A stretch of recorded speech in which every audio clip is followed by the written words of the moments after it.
Greetings and welcome, guys, gals, and non-binary pals, to episode 442 of the Words About Games podcast, the weekly gaming podcast for Words About Games. I'm one of your hosts, Amy K. Alexander, and I am joined this week by the one and only Daffyd Moody.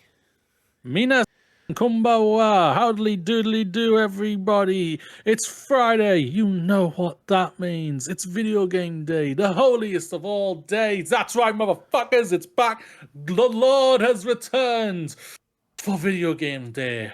Hallelujah to you all. Awesome. Who do you think video game Jesus is? Femshep. No, you can't have a woman be Jesus. I can. Like, I'm not sure where Miyamoto was born, but maybe he was in a manger. Who knows? Well, I suppose Jesus was cool if you know, in the Bible. It's everybody who Was he? Was it? It's everybody who reinterprets the word of Jesus. No, God was a dick. Right. Especially Old Testament God. He'd just kill people just for the sake, just for fun sometimes. Like, Jesus was Genocide's cool. okay with him. Yes, genocide is perfectly fine with him. Jesus, you know, he wandered around, he healed the sick, he told everyone to be nice to each other. I mean, that's not what modern, you know, Christianity is all about, but that's what Jesus was all about in the Bible. I have a Bible. They took what happened to him personally. Anyway, if being a dick gets me somewhere, I'm going to be a dick all the time. So let's do this. Well, no, because when they killed him, he just came back. Like, A zombie. you go to hell if you're a bad person. Unless it in was Christian his twin. mythology. Where do you go in video game? Where do you go in video game mythology? Where's hell in video game? This is a podcast topic waiting to happen. Instead, I'll just say we're also joined by the lone wolf themselves. It's Vitz Patel. The answer to that question is you go to the Embracer group. That's where you go to. Oh, good God. Because they embrace games. To Sure. death. Choke them let's go and with that. snuff the life out of them. Yeah, what's good, everybody? Welcome to the show. If you're listening to this or watching this on release date, then Merry Pixel Popstar season finale Eve as well. Well, the one and only Amy K. Alexander will be testing her metal against the ludicrously brilliant Lucy and the right-hand man himself, Verum Dex. So yeah, tune in to see who comes out on top. Spoilers. Probably not me. That's an attitude we need going into a game.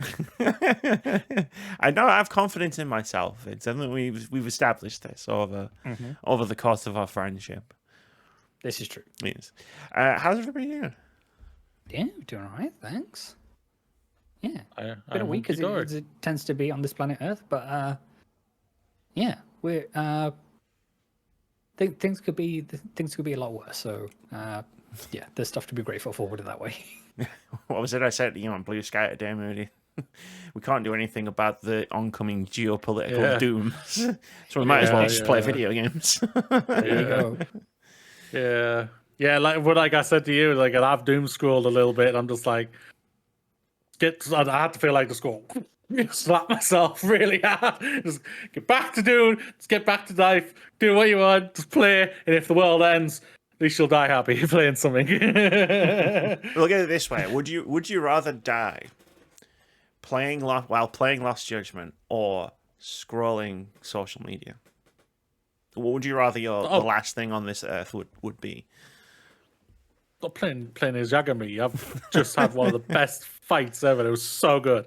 It was so anime. I loved it. I was like, yes, give me all this all the time.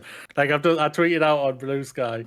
I'll get a message up here for myself. Just like playing the Yakuza and Judgment games are just making me love anime even more, and making me yearn to go to Japan even more. Arigato gomasai, Ryuge Gai Goku. Get a studio. I can't say the Go studio. I like that you nailed the Japanese words. It's the name of the studio. Yeah. I need to hear it to know it, and because I haven't need to teach you those. Yeah, definitely. Yeah, Duolingo needs to teach me that. Duolingo's weird, man. It really is. It's teaching me how to do other. It's not teaching me like the things you would learn for like just the basic phrases. It's doing other things, and I'm just like, why the fuck would I say hello to a teacher? I don't need to speak to a teacher. Go in. Hospital, yeah. I need to speak to a hospital person just in case some things happen. I'm having high school I might eat too flashbacks. much, and they need to they pump my stomach. Can you show me to the library? Which type of library are you looking for? They've got a lot of different libraries there. But yeah, no, it's yeah, I'm absolutely loving just replaying I've gone way past the part that I even got up to when I first played it because I never completed it. But Lost Judgment, yeah, it's just absolutely loving it, and it's just like the story's bonkers. Like I messaged Amy ages ago about it. I was saying it's like somehow they wrapped in the phrase of like what Spock used to say on Star Trek, basically, and it was just like what's the saying? I can't remember. It's once you eliminate the impossible, That's whatever remains, however improbable, must be the truth. Yeah, that's it there. Sherlock Because Holmes when might have you said start- something similar. Yeah, it's like when Yagami starts piecing everything together, you're just like, no, that's not even possible, and yet somehow they're making it possible. It's brilliant. I'm loving it, and I just love everything. I've just had an awesome fight, like I've stated, and I'm just like, give me more. Just give me more. This is what I want at the end. After this, I want to hear from the studio. To hear say this. Either one, the Judgment 3. Give me that. I need that. Want that straight away. And I want you to bring Ichiban, Kirikyu, and Yagami together into one game. I need this in my life because you see all the other characters from the other games, and you just like give me. I need them. They need to be in a game together. I don't care how you do it. Just fucking give me that. Please. Yes, politely. Yes, politely. That's yes, why he wants to go please. to Japan and learn Japanese, just so you can stand outside their offices shouting at them. Yes. Is More! no longer Yagami! raiding every single Pokemon Center out there. It's just to stand outside the studio and rant at them. Yeah, there's 16 or 17 Pokemon centers. It's like 4 in Tokyo itself and then 2 on the outside of Tokyo, and it's like, oh, it's all over the place. How many can get thrown out of? Challenge accepted. All of them. Probably all of them. I probably Gotta could, catch yeah. them all, right? I gotta catch them all. Straight Yeah. Gotta I catch all the blocks. Them all. You gotta catch them all. That's the thing. You gotta fucking catch them all. It's insane. But yes, it's been really fun. Like I've also I bought all of the Command & Conquer games because they're cheap right now on Steam. And I've been slowly replaying through Red Alert 2 because that was one of my first Command & Conquer games. I'm just like, oh, this is So, wait a minute. When did you do this? Was it before today? No. So it was today. No. So it was before today.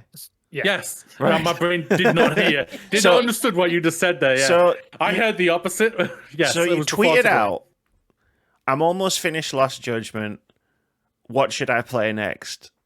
Yes. Immediately after having bought 10 Command & Conquer games. Yes. Can I make a suggestion for what you should play next? For those. You already have.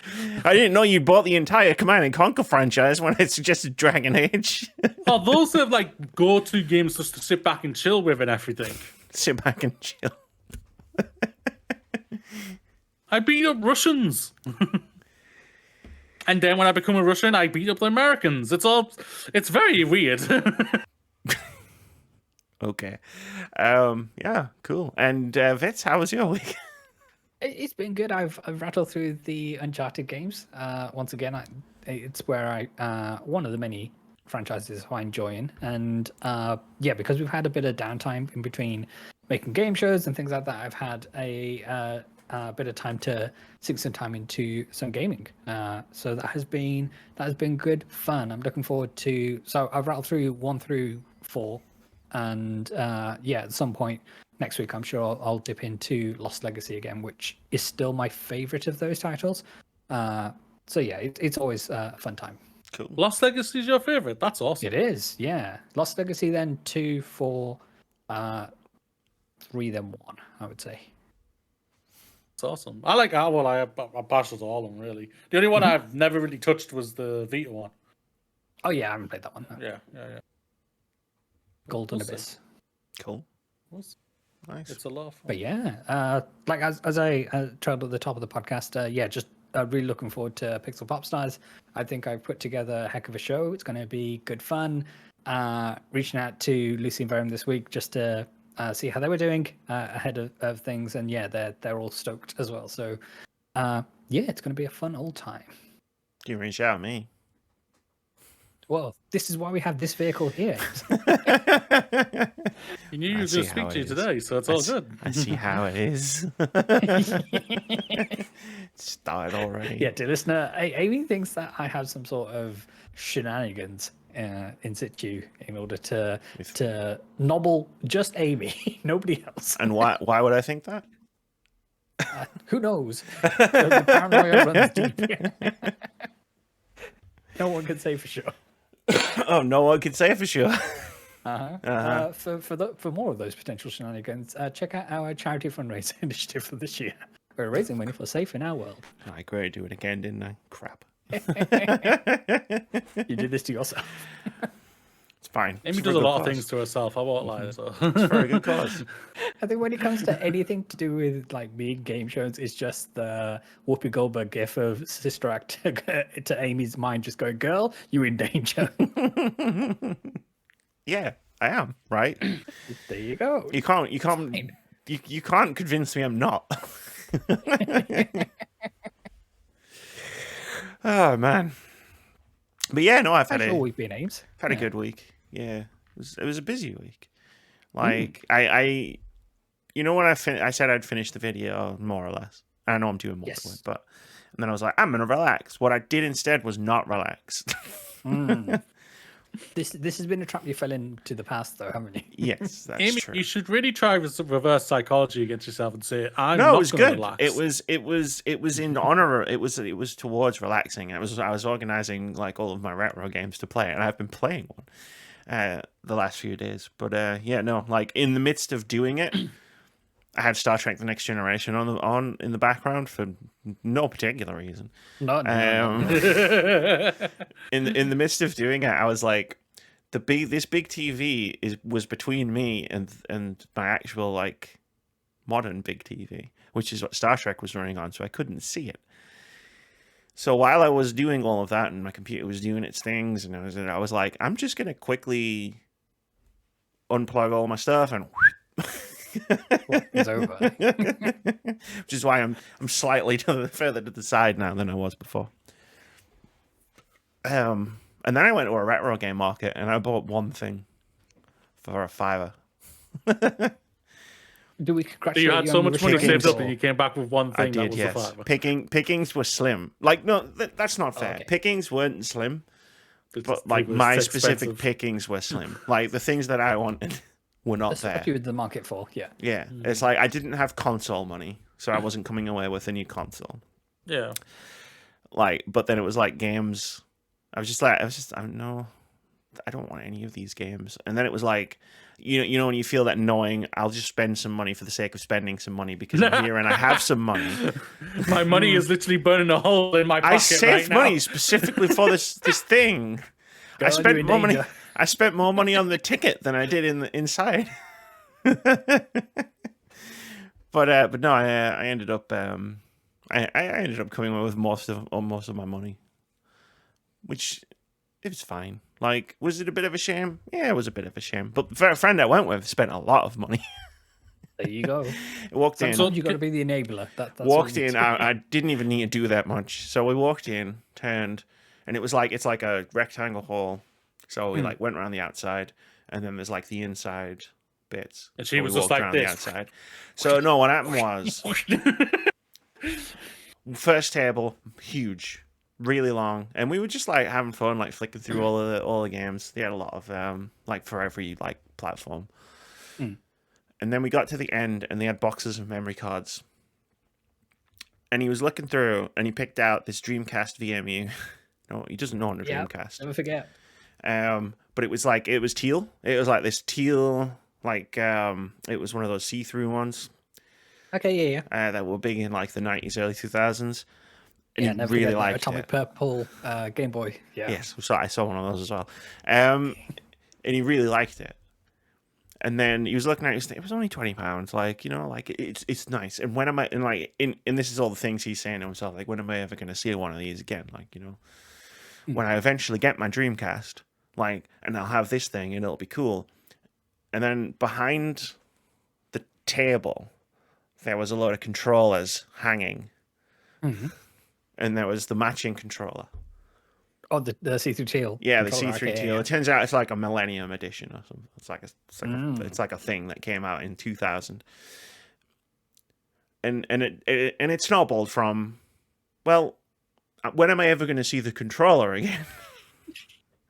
Like, they were matching set. I've got to have the matching set. Like, so eventually, anyway, bought the controller and the VMU, and then we keep going. And like looking at more stuff. We get to the other side. And there's just this table full of consoles, unboxed consoles, including a Dreamcast, for a very reasonable price. Okay. Was this one So- see-through teal as well? No, it's just a normal color Dreamcast. It was a little bit yellowed, but not like. I mean, I saw Okay, yeah. I saw worse like that Yeah. day. Let's just say that way. And then, I was like, I want to go and have a look at these Xbox games over here. And I'm like flicking through the Xbox games, trying to find Final Fantasy 13-3 or Silent Hill Downpour, and all I hear just out of just on the edge of my earshot from the other side of the table was, "Yeah, I'll buy that." and I looked across, and now he's got a Dreamcast. So There we go. from that table onwards, the mission was, well, now I've got a console and a controller. I need some games for it as well. That would be the logic, yeah. Including the one we had to find was Crazy Taxi, and we found it at the very last table we looked at. We found Crazy Taxi, and then just randomly also bought a couple of Super Nintendo games, and I was like, damn, As you do. he came on a mission, and he was successful. To be fair, it's not like you didn't have a game plan. It's just the things you planned for just weren't there, right? And you can't always plan for that. Yeah, it happens. You know what I mean? That's it. Like, But maybe you, seem me. you had a nice day out, so mission accomplished. Yeah, it was fun. Maybe me and Moody will go to a place when next time we meet up, and I'll find everything I'm looking for. Well, not everything I'm looking for. I couldn't afford that. It's a big list. You may be muted, friend Moody. Bollocks. There you go. I said the most insightful thing ever. It was amazing. And you didn't hear it. What a surprise. No, what I was saying is, so you still haven't answered the one question I asked you on the Discord. Those Pokemon games, how much were they? Oh, I don't know. I didn't look. And by the time Oh, for fuck's I sent that photo, I was long gone. Like, Oh, you pain in Moody, the the ass. answer is yes. The answer is yes. come on, they were all the numbers you're thinking the of, Japanese yes. original boxed Game Boy Pokemon games. Like, think of a really big number and then double it, and that's probably how much they were. Probably, I was still curious. You specifically, in yen, and when then I just put told the you, pound sterling sign in front of it. when I told you I was going to this thing, you specifically forbade me from showing you any Pokemon stuff while I was there. Did I? Yes. Well, you obviously failed, so. Well, it was cool. It was the original Japanese Pokemon How do you games. They know were she cool. wasn't showing it I to could me, have. Do you know how much stuff I saw there that was Pokemon? Probably a lot. Yeah, I saw so many freaking Bulbasaurs, and I was like, nope, I must not send Moody any photos. He told me. Just buy it for me and bring it down when I see you next. Well, I thought I was going to be spending money on myself. Well, you obviously didn't, so spend it on me. Or Vitz. I don't know what Sure, Vitz this is came in out there it. bits once. Vitz is a mystery wrapped in an enigma. That's true, I guess. I wouldn't know. Like if it was like Christmas and it was like, all right, I'm going to this big retro gaming thing, and I've got to buy you both Christmas gifts. I mean, I know what I get you, man. That'll be easy.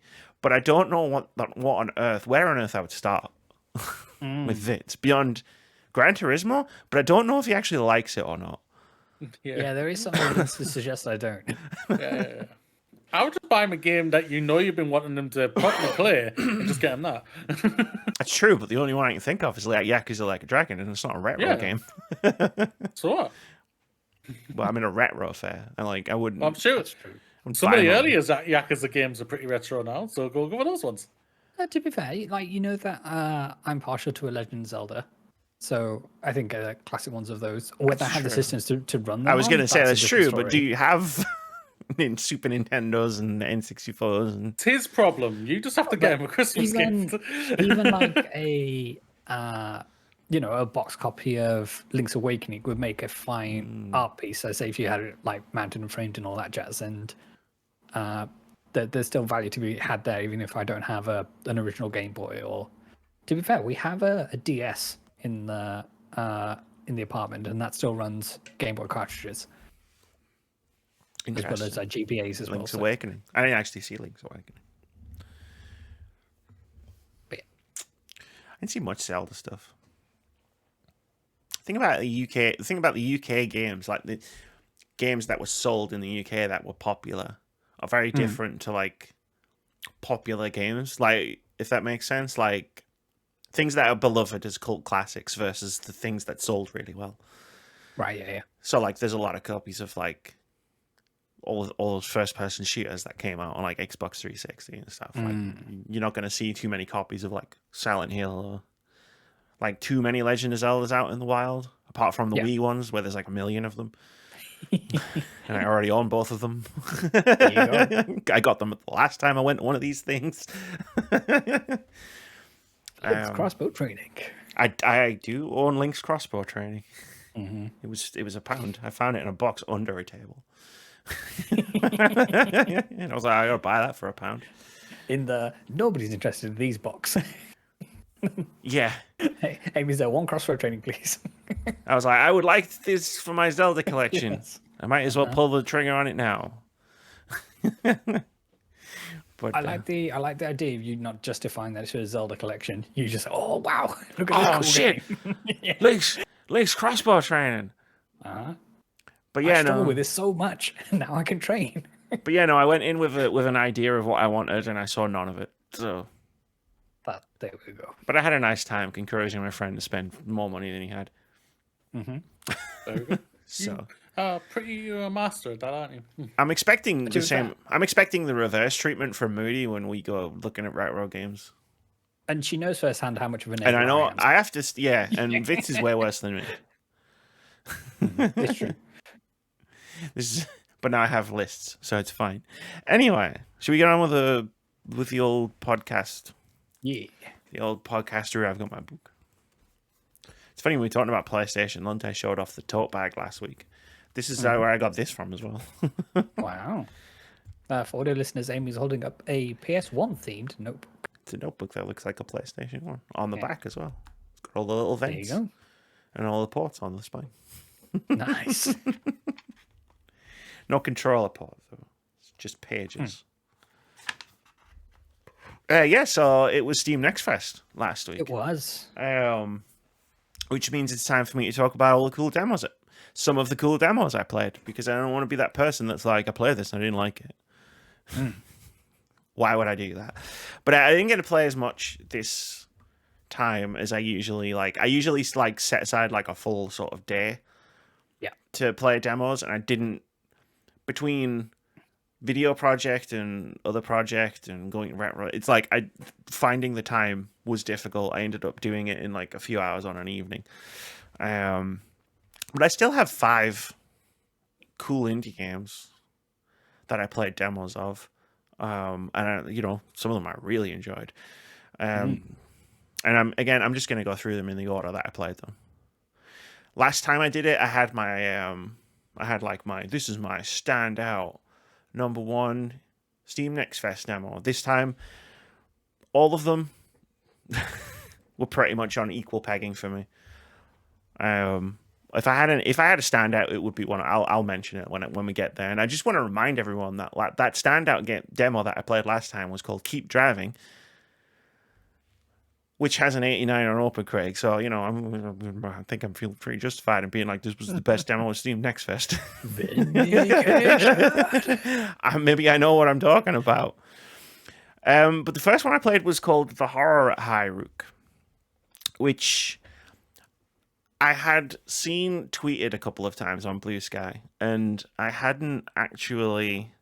Like, I went into it, like, a couple of people have tweeted it. Like, I've looked at... I've images of the game have flashed before my eyes, and like people have said it's really good. So I was like, I'll add it to the list, and I just played it. I didn't really know what I was getting myself into, and it's a board game. Like it plays a lot like a digital board game. So you have the board in front of you, different rooms in a manner, and you play as these three characters to start with, and then another one gets added after like one in-game day, and you essentially are exploring this manor. You're trying to find out what happened to the previous occupants, who may or may not have been into some eldritch shit.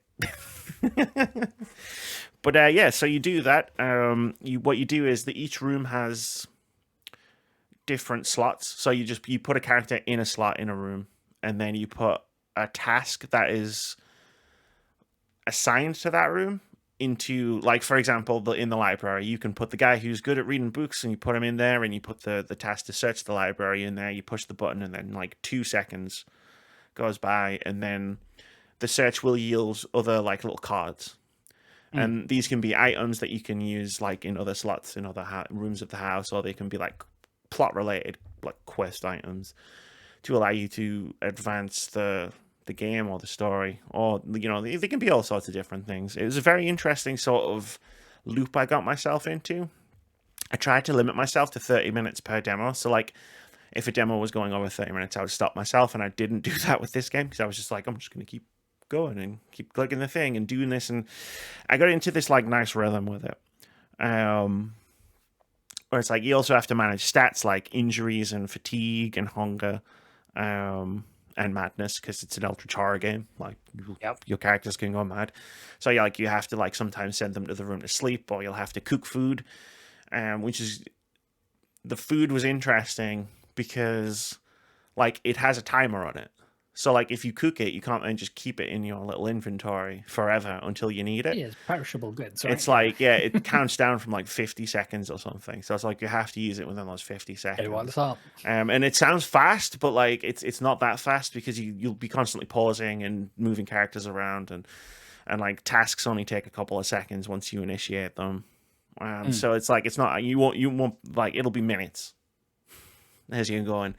But like, yeah, it's like you put all the characters in a room and they eat food and stuff. It's very interesting from a gameplay perspective, and I'd say especially if you like board games, strong Arkham horror vibes, sort of like that kind of Mansions of Madness sort of like gameplay style. It was very interesting, and I look forward to playing more. Oh yeah, I said it was very cool and awesome in my notes. I do love a good bit of eldritch horror. Yeah. Sorry, excuse me. And you're fine. Next up, I played Promise Mascot Agency. What if Yakuza, but totally unhinged? Yes. Which Yakuza's already not like the most grounded series of video games. But Promise Mascot Agency is like, what if we took the open world of like a Yakuza or a Grand Theft Auto style like open world, and we took the most absurd parts of the Yakuza experience and made that like the whole game, in like tone, in like what you're doing in activities and stuff. So the idea is you're rebuilding a mascot agency with a surreal cast of characters. You've got like open world exploration. So in the demo, when you start out, you've got Pinky. He was a severed pinky finger, anthropomorphized, riding around in the back of your truck. You're an ex-Yakuza. The demo was very clear that like you skip the beginning part of the game, which is like the story. So put you like 3 introduction. chapters in or whatever it is. Yeah. So you play as like a Yakuza who some bad shit happened, and you're now pretending to be dead. Like you faked your death, and now you've moved to this town. and you're gonna restart the Promise mascot agency. And like you explore the open world in this truck, find new mascots, find jobs for them, find like there's like quests. There's like a quest with the train station guy where it's like you've got to find his cat. Or like you can like drive around and find stamps and stuff like that. I'm making it sound really boring. It's fucking insane. I recruited a mascot who was a block of tofu who always cries, like can't stop crying. Like you've probably seen it. If you know the game or you've been on the Steam page, you've probably seen that one. That one's been like front and center of the marketing. And then I sent that mascot on the job because it was the best mascot for the job, and it's like this business management thing. So most of the stuff happens in the background, like, and you've got like a management screen where you like manage your employees and stuff. And then like partway through, it was like, oh no, something has happened at this job. I was like, okay, that sounds interesting. And then like the mascot got stuck in a door, like in a door frame. It was a very large, very small door, and it was a boss fight. Where it was being live streamed, and it like turns into this thing where it's like your other characters that you have recruited become your heroes. And you have this interesting turn-based like combat thing to do. And it's just like the main thing I got from this was, one, the sense of humor is great, the absurdity is exactly my kind of thing, but like I feel like you're not going to be able to stop scratching the surface of this game and finding more to it. Which is like how I felt playing the demo. Take a look at the screenshot of said tofu mascot being stuck in the door, and a character called Mike has popped up as kind of like an announcer person. It's like and it's, what a small door. How is a mascot supposed to fit through that? Yeah, it's just amazing. Yeah, that was exactly what happened in my playthrough. I don't know if there was like I don't know how long the demo itself actually was. Like I did the 30-minute thing and then I dipped. But like I'm excited to like drill into this game and see how much there actually is to it, because I feel like there's a lot more to it than like I saw in the demo, but like it is in the marketing as well. Like I can't wait to meet, like I love the mascots that I met. I can't wait to meet more of them. Even like the other NPC, the ones you don't know about. Even the other NPC characters, it's like these are fun characters. Like what is the story? Like what did I miss from that intro? Like does this game have like a serious side like a Yakuza game does? Like, and it's just at the moment it's just front and centering the complete absurdity. I don't know, but I'm interested to find out. Yeah, and we know the cast is absolutely stacked on this one as well. So that's going to be fun. We know that Shuhei Yoshida is their talents to it as well, and looking forward to this. Go and upgrade your K-Truck. The Japanese voice actor for Kiryu is the Yakuza guy that you play as. There you go. In the actual game. But yeah, I was like, drama, a walking finger. I was like, I want to find Shuhei Yoshida, and it was like, I don't know what he sounds like. So that's impossible. Like in English. I've never heard the man speak Japanese. The third game I played, this was an interesting one. It was called Deck of Haunts. And it's a horror card game where you play as a haunted house. Like Hell House? You are playing as a haunted house. The idea is you have like your heart room, which is like, you're trying to protect it at all costs. And then there's two phases to the gameplay. In the first phase, you build rooms. Right. So like at first it's very basic rooms, like a lounge, a kitchen, whatever. And then in the second phase, humans come to investigate, and you either need to kill them or drive them insane to earn essence so that you can then build more stuff. And the idea is they're trying to investigate the house. They're also trying to, if they get to your heart room, you'll start taking damage, and you've got a health bar that'll tick down. And you kill them by, one, the way the house is constructed, but also mainly by a deck of cards that you've got. So it's a bit like a deck builder in that respect. Where it's like, this card will damage out all investigators in this room by this much, or this card will drain this person's sanity by a certain amount. And like the humans that enter your house also have their own buffs. Like some will be weak to essence damage more than health damage. Some will heal other characters that are in the room with them. So it's like you kind of need to be tactical about like who you attack, how you attack them, what you do with them. And then like you start unlocking more complicated rooms. So like a bell tower that will summon a ghost that will wander the estate, and if it's in a room with another investigator, it raises their tension level so that it's easier to do damage to their sanity. Rooms that you can unlock, like trap rooms, where like an investigator will enter the trap room and then they'll take extra damage if you do damage to them. And so like it. And the idea is you build a maze. You build you don't build like a normal house. You like build mazes of corridors so that people will get lost and like start like, and you have to investigate and explore all this other stuff. Like there's some interesting mechanics in it where it's like if you kill an investigator in a room, and anyone that sees the dead body will run for the exit, and if they escape, they come back for the next night like leveled up. So you have to be kind of tactical with like how you kill people in the game. This one's definitely like in the early stages where I would say like the demo is got a lot of promise, but it needs a lot of work. Like it needs more. I think it needs more balance in terms of its difficulty. I think it needs more variety in terms of its cards and in terms of like its rooms and stuff like that. But there's definitely a very cool and interesting idea at the core of it. Hell yeah. Well, yeah, there's no like release date or window mentioned on the Steam page at the moment. It just listed coming soon. So yeah, hopefully they're giving the team enough time to make this game everything they envision it to be to begin with. So hell yeah. Yeah, so the people were giving them feedback on the demos. People were giving the feedback on the demo, and they were like, "Yeah, we're taking all this feedback on board." And I was like, "That's cool," because, like, again, I want to see you do well with this game. Like, it's an interesting concept. Like, as it stands right now, like, I wouldn't recommend it as a game. But again, it's a demo. Like, it's an early demo, so it's like there's a foundation there that's got me interested. The fourth one, and probably my favorite demo of a good week, is called Into the Restless Ruins. And my first sentence that I wrote down with, "Good Lord, holy shit, this game is great." So this is a dungeon crawler meets a card game meets Vampire Survivors, like the survivors mechanic.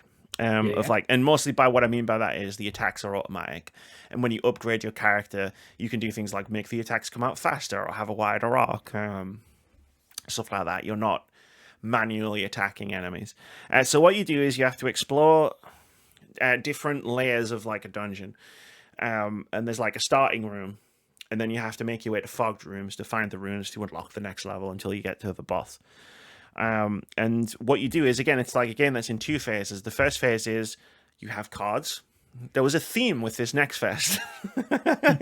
I played a lot of games with cards in them. You have these cards that are rooms, and you can play a certain amount of them. Like you have build points between each round. Some of them are just like corridors, corners, whatever. Other ones are special rooms. Like there's a healing room where it's like you put the thing in, you put the card down. It increases your maximum health, like total, like that's like a passive buff. But like when you encounter it in the dungeon phase, you can heal X amount of percent if you interact with the tree. Because what you do then is you build this dungeon out, and then you go to the night phase and you explore the dungeon that you have built. And like you at first it's just like you're just exploring, getting XP, leveling up your character, using some of the rooms, like if you interact with them, they'll give you permanent upgrades. Like there's a training room where it's like if you use it, each time you dungeon dive into the room and you use it, you can upgrade your attack speed, your attack power, something like that. And then you come back out of the room, you come back out of the dungeon crawling, and then you build more rooms and then more rooms, and you make this dungeon bigger and bigger and bigger. And there's no map when you're inside the dungeon, so like you have to kind of like plot out, right, where am I trying to go, like what do I want to hit, and you've got a limited amount of time based on your torchlight it goes down. And if it gets all the way to the end and you haven't gotten to the end, not only can you see fucking jack shit, but you'll start taking damage. And you have to make it back to where you started every time to exit the dungeon. And it was just fantastic. Like, I fucking loved every minute of it. Like, the idea that I'm building my own death trap is great. Like my first run through it, it was just like I was just putting shit wherever because I didn't really understand what I was doing. And then like as I'm getting further and further in, because the more layers you unlock, the bigger your dungeon's getting, the more complicated it's getting. You have to go further to get to like the next fogged room to come back again, and like realizing all of the mistakes I had made in constructing this dungeon. Oh no! I was like, oh no! Like I've got to go all the way up here, and I haven't put a campfire anywhere in between, so I can like make my torch refill my torch, so I can last longer. It's like shit, I'm fucked unless I do this ridiculous like loop around here, and like it comes out in April. I'm super looking forward to it. Like, I want this game. I wanted to just keep playing this game, but unfortunately, it was just a demo, and the full game doesn't exist yet. Yeah, well, as you say, like, there's not too long to wait, kind of thing, and yeah, there's a lot of hype around this game from what I can see here, and yeah, all power to them. This game looks really interesting. Yeah, very good, very awesome. I highly recommend everybody keeps an eye on Into the Restless Ruins. And then the last demo I played. It's called Static Dread, 15 Nights at the Old Lighthouse. So this game is a bit Papers, Please, a bit Eldritch Horror, and a bit Five Nights at Freddy's, but not made by a complete tool. What you do is, I wrote that down. Yes. What you do is you run a lighthouse. It's like a post-apocalypse, current apocalypse situation where it's like something's happened. There's this aura like throughout the atmosphere, and like tons of stuff doesn't work anymore. So they've turned on the lighthouses because boats can't navigate them by themselves anymore. So what happens is a ship will come in. You pick up the radio. It tells you where it wants to go. You've got a map. You have to draw the line. Like here's the course around all of the islands and stuff to get to where you want to go. It gets more complicated than that as like the days go on, where it's like there'll be a quarantine in place. So it's like if boats like want to go here, instead you have to direct them here. Otherwise you'll get like fined and your money will go down. And you need that money to buy a gun. Why does a lighthouse owner need a gun? Don't ask. You don't want to know. But you basically, you make decisions, try not to get consumed by the darkness. The lighthouse will sometimes break down. It's like you've got to like turn the light back on or like turn your lights back on. Like creepy, weird shit happens constantly.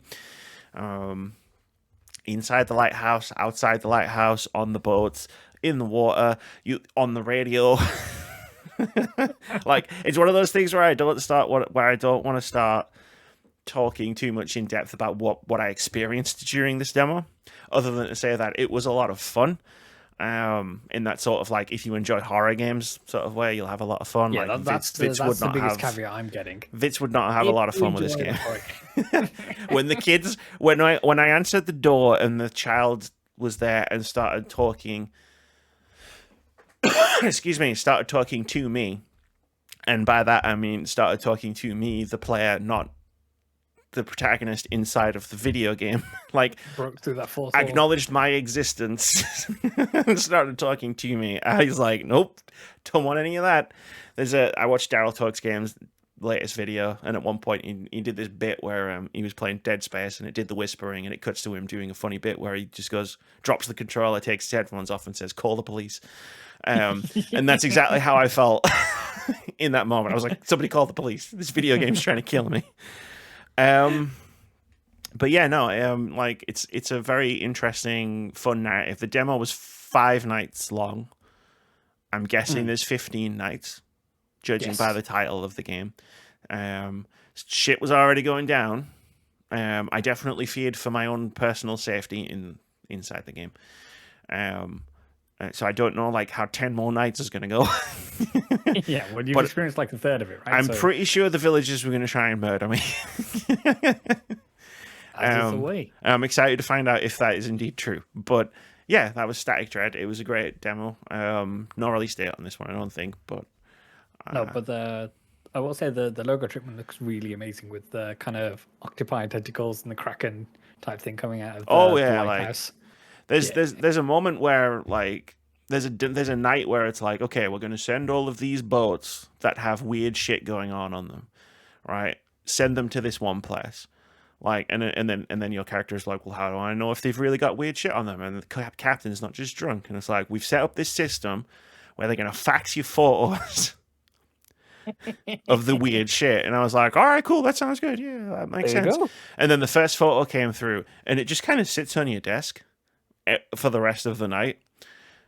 And I was like, after the first one came through, and it's like your typical sort of Lovecraftian eldritch horror from beyond the void. And I was like, I don't know, I don't like this anymore. Like, can we not do this? Can I just send all the boats to the research place and just call it a night? It's like, no, you can't do that. All right, cool. And then more photos are coming through, and I'm like, I don't want to look at these. For some reason, I did this at night. For some reason, this was the last demo that I played. Late at night, I was like, I don't want to. But I kept going. I was soldiered on for the podcast.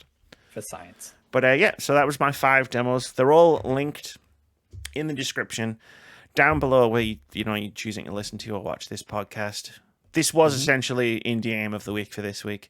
So I'll do the plug for the Steam curation page. These 5 games and all of our previous Indie Games of the Week, which is well over 100 games at this point, are at a Steam curator page that we run, which is linked in the description wherever you're choosing to listen to or watch this podcast.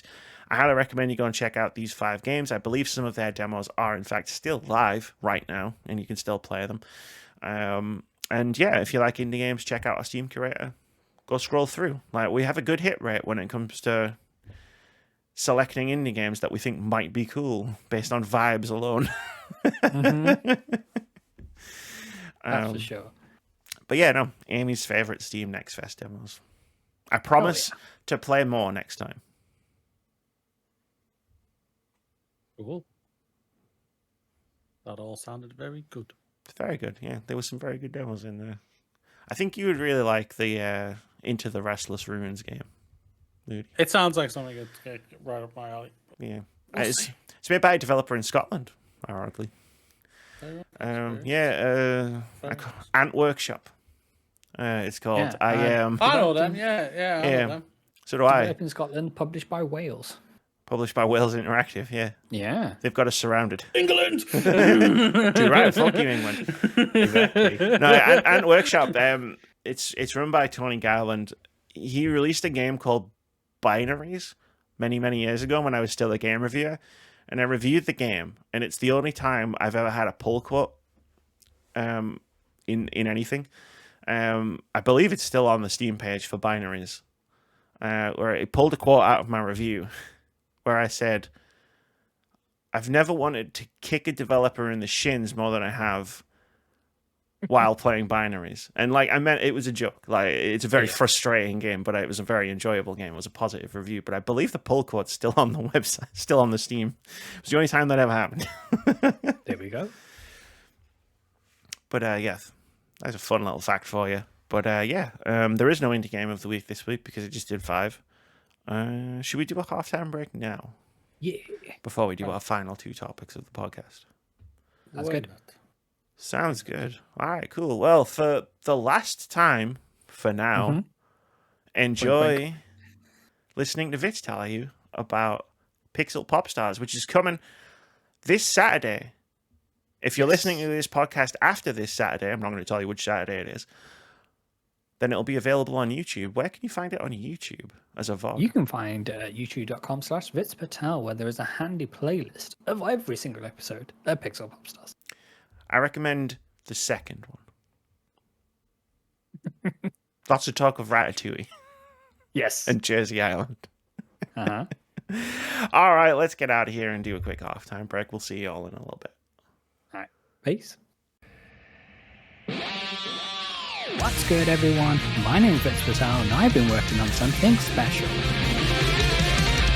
It's time for Pixel Pop Stars, the all-new game show on Twitch. Life is nice for us beyond, with your specialist subject. Watch new episodes live on twitch.tv/Vitz Patel. And we're back. Are you ready? Yes, I am ready. It's like, immediately takes the bite. 2 bites. I would have waited for you to no take is a a viable bite. answer, Moody. You can just say, just give me a sec. No, hold Oh, on. I've had ice cream on the podcast before. I'm not gonna. No, hold on. I'm about to take a bite out of this ice cream. Like, even though it's my turn to talk, I'm just going to stuff ice cream in I'm my having mouth. rice pudding. And did you bring enough for the rest of the cast? Of course he didn't bring enough for the rest No, of of it. course I didn't. I had a full tub of ice cream in front of Amy, so no. It's true. That was a fun podcast. To be fair, we did the same thing when we were playing Dino Crisis. Oh, yeah. We had Sundays and drank milkshakes, and it was a great idea. It really was. It really soothed my bubbling, burning rage that was threatening to boil over from playing that game. Like, you put a Sunday in front of me, I was like, okay, I think I can keep going now. It's all good now. But yeah, no, it's all good for at least another hour. Get me another one, and I can go for an hour after that. But yeah, Moody, you have a topic that you wish to bring to the table. I do, Captain. I do indeed. So apparently, PlayStation have been trying this rental scheme for their consoles and hardware out there. It's in the good old place of Japan. Apparently, it's gone down really well there, and they thought, "Hey, UK, you want to give this a try?" So apparently, this is coming to us. So this is from Eurogamer. You can now lease the PlayStation 5 along with the likes of a PS VR 2 and Sony handheld remote PlayStation Portable here in the UK. The leasing, like I've already stated, has debuted very well in Japan. Became a hit, and the report this morning is that GEO's PS5 rental service in Japan is fully booked across its 400 stores nationwide. It's been a Monster Hunter success. Why do they write with puns I in love these a pun articles over sometimes? Eurogamer. You're all about Their the puns. bylines are especially punny, it must be said. Yeah, so it's now our turn. So Sony's PS Direct UK website lets you rent a digital-only PS5 for £11 a month. A PS5 with a disc drive for £12 a month. Stump up to £19 a month if you want to rent the PS5 Pro, and if you want a PSVR 2, it's $18.50 a month, or £20 a month if you want to want access to Horizon Call of the Mountain 2, and a PlayStation Portable is $6.50 a month. Those interested in going down to leasing the release route can choose a 12, 24, or 36-month term contract. Although there is also a rolling monthly option if that's more your thing. For the products available through the service, there will be available to rent the following PlayStation items, like I've already stated already. Nothing else on the article. There we go. Yeah, so they're going to bring over a rental system for their hardware into the UK. There's not much news to this, I'm not going to lie. Initial thoughts. Yes, people have less disposable income. This might be an option for them. The other initial thought is that this can be extremely... there's an element of predator about this in terms of it can take advantage of these people as well. So while the prices may seem reasonable, the monthly term contracts you're locked into are substantial. And what's interesting to point out here is this is not a rent-to-own proposition. So after the term, you don't own these items. You have to return them. There's various clauses on their site to say what state of disrepair it can be into. So like minor cosmetic damage is fine, but if there's anything serious, then you'll be charged like the full amount for the item itself. And then that is obviously on top of whatever you pay to have the piece of hardware in your person kind of thing, or with your person for whatever term you've gone through. So it could be ruinously expensive. Now, we've seen companies like NZXT on the PC hardware side get pulled up for this because their practices were shady as well. And I haven't dug into the details for this particular service.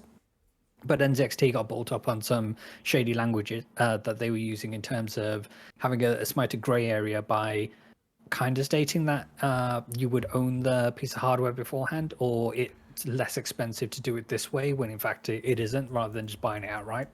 But yeah, if it helps you get access to PlayStation hardware, then yeah, just be sure to read all the T's and C's, do all the maths beforehand to make sure you know how much you're going to be paying.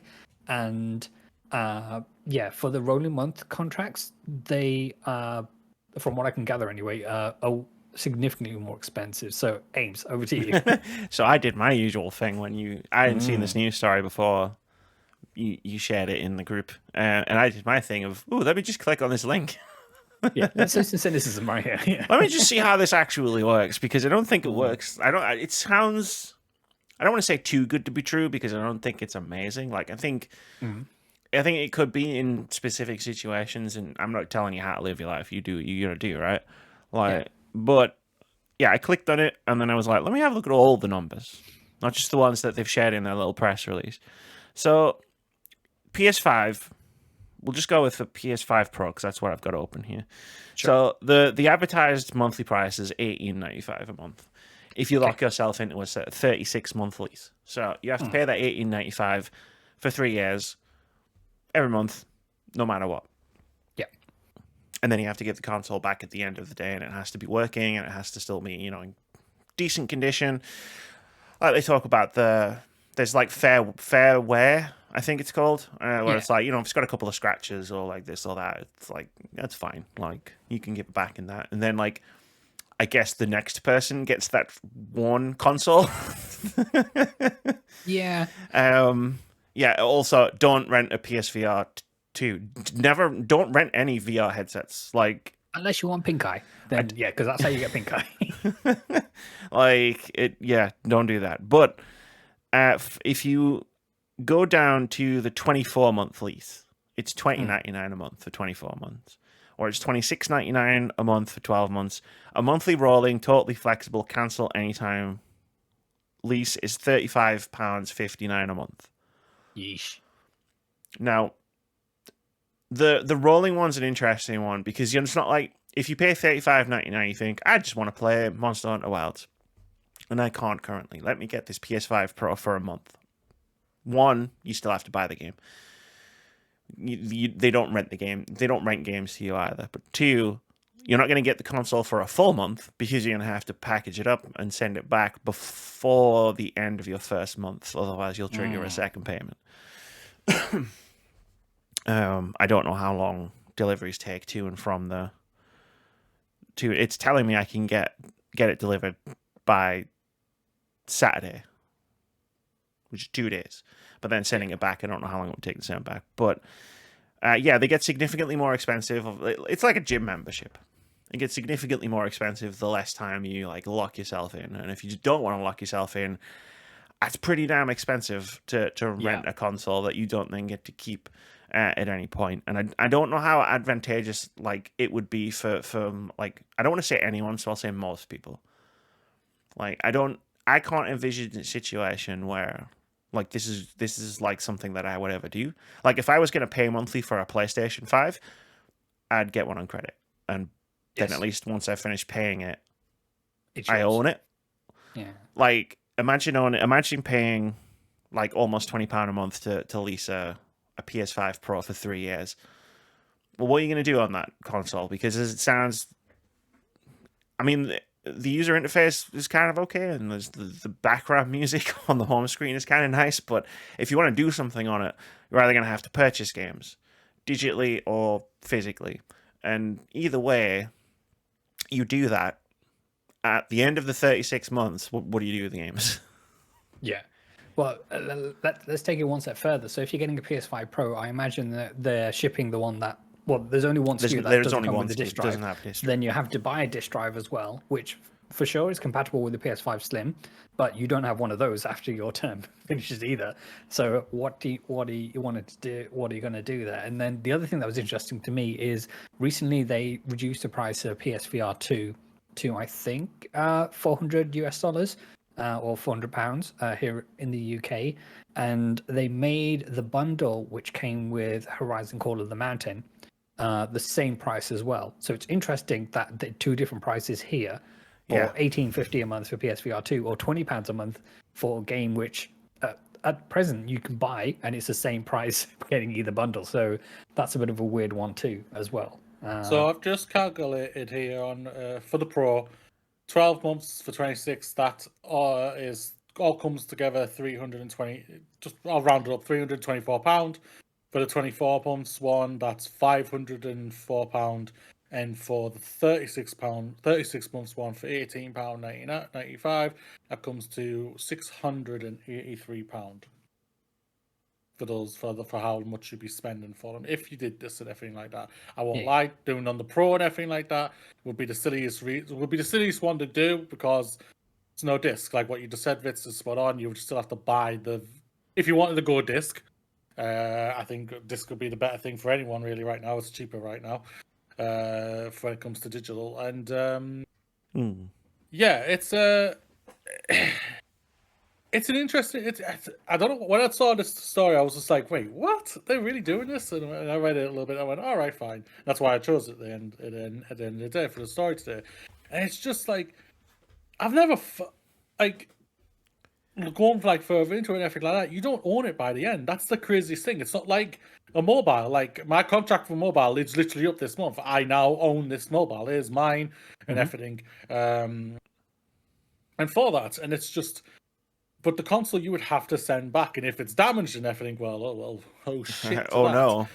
I know, and it's just like wow, and it's for certain people, there's no doubt about it. I think this pose would work if you're like a one game type person, say the Call of Duty or something like that, and you're just waiting for a Call of Duty or the sports games to come out, or the preferred sports game you want to play. I think overall this is probably not that bad, because 9 times out of 10. That means just a console is 9 times out of 10 just gathering dust, and you're just waiting for the new Call of Duty or whatever to come out. But if it's like for like us or something like that who play games on a more regular basis, this is a really problematic thing and very predatory for like anyone who has like ADHD and everything like that, because people are thinking, oh, like it sounds like a canny plan, but when you delve, like you said, Amy, further into it, you just go, well, this is very problematic in many, many ways, and it's it's not like you could rent the console, because I've told this story on the podcast before of when I was a kid. My mom worked at Blockbuster.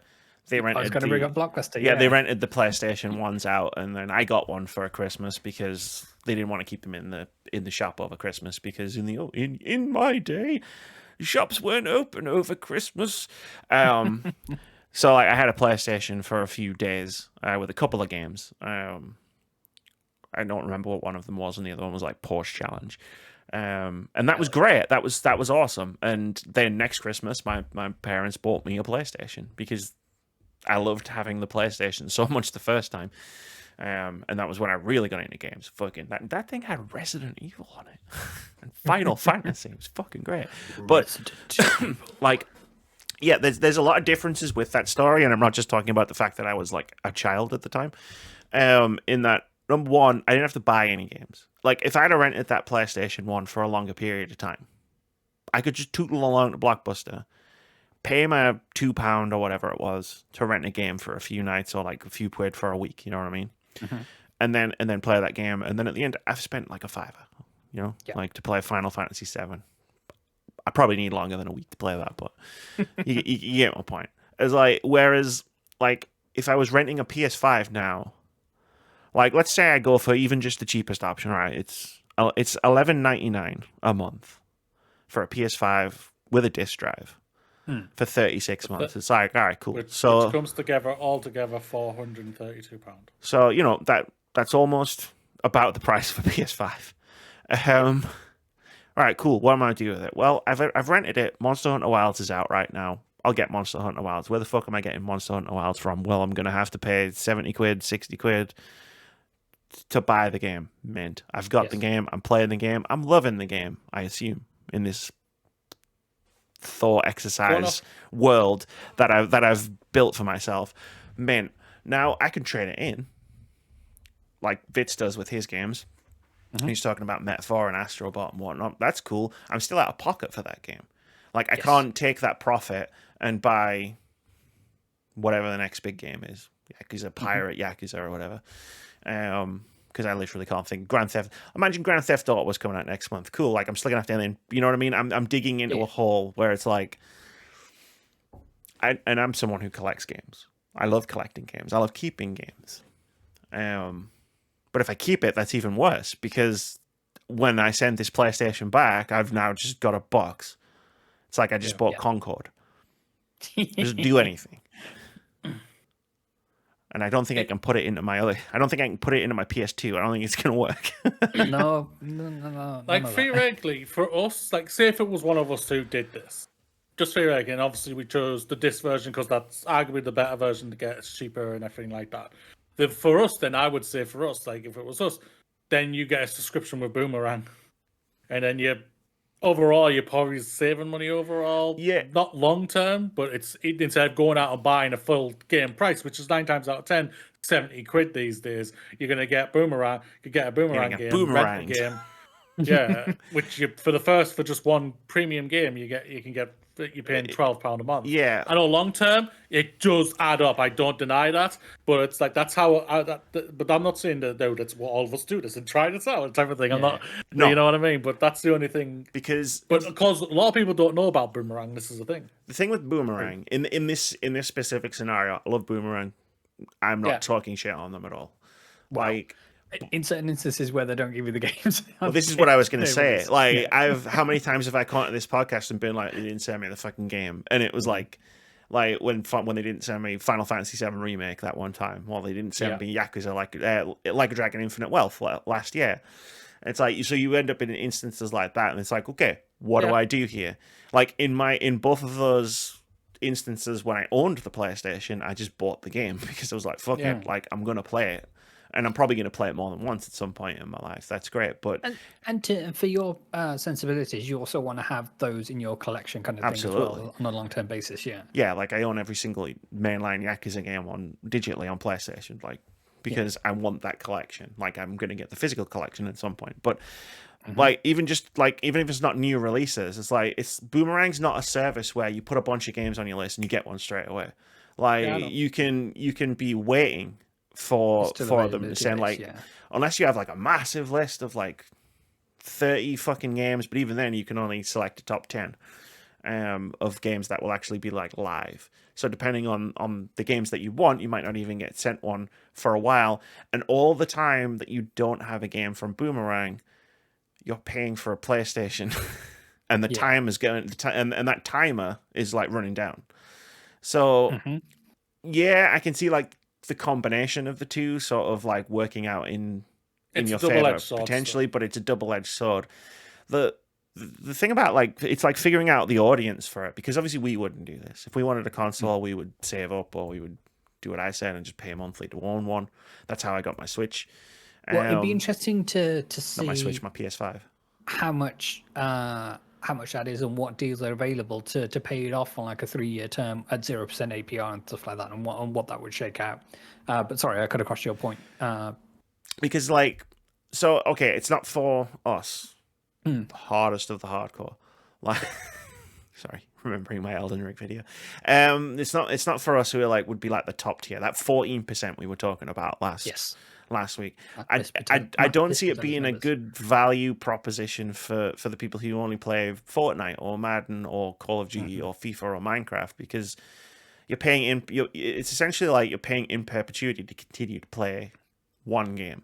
I don't like the thing about like a Minecraft is like you need something to play it on, right? So like or like Call of Duty comes out every year.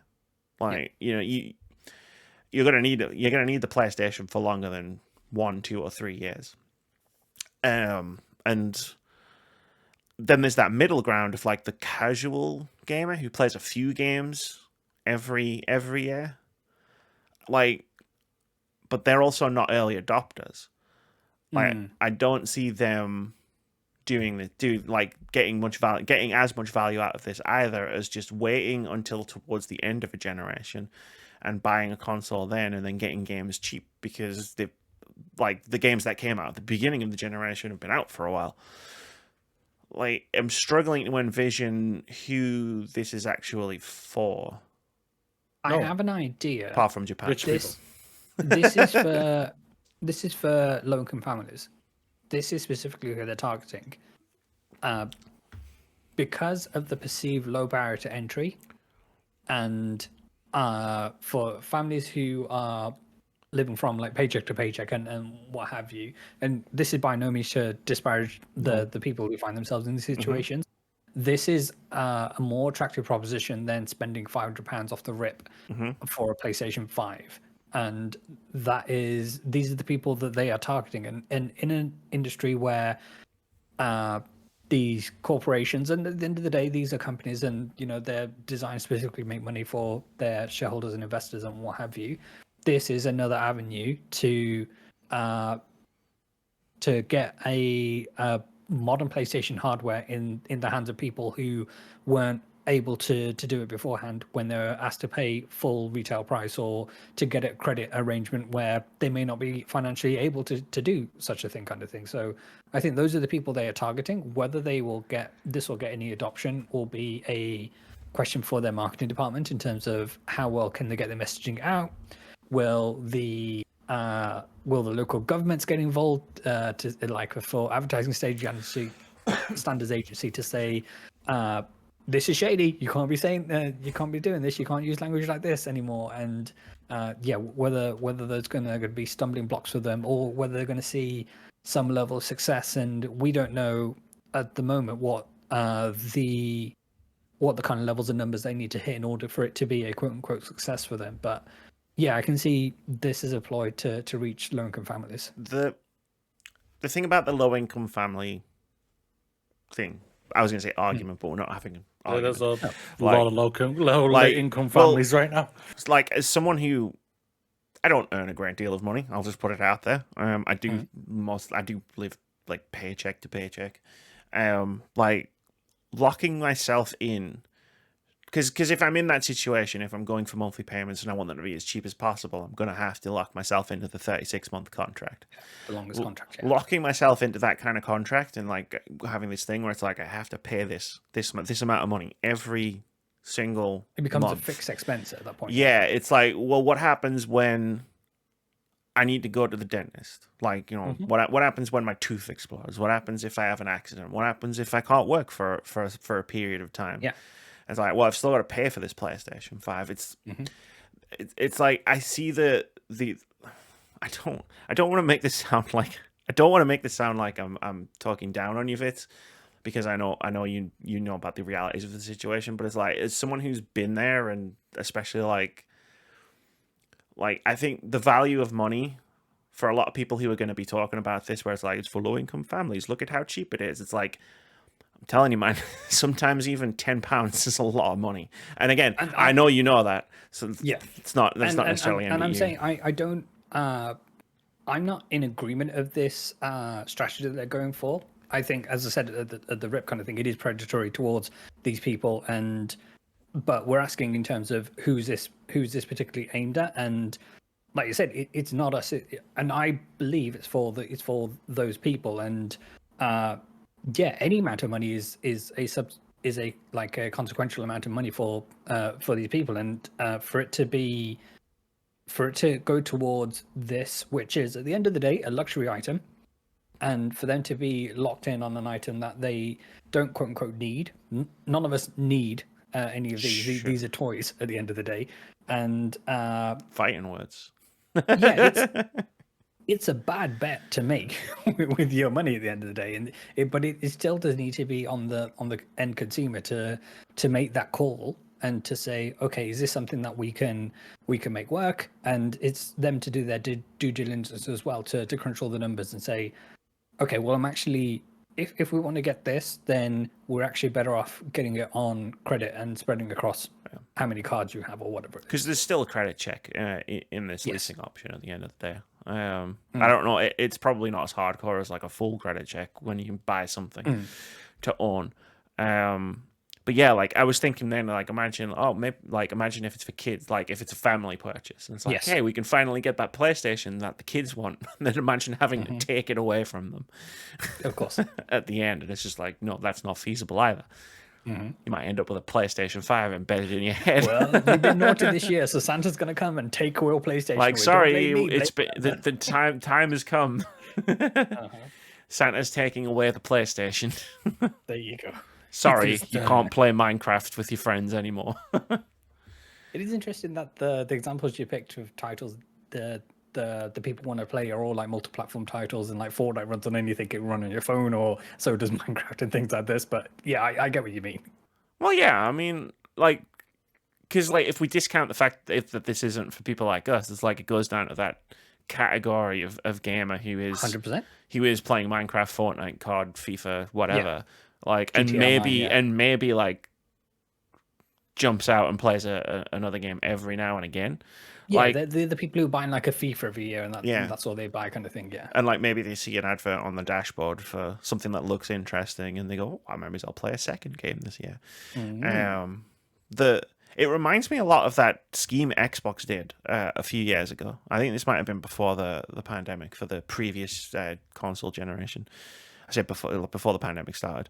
The one that's still going, where it was like you could, I can't remember, they had a specific name for it, and you could go into a game, and you got an Xbox Series.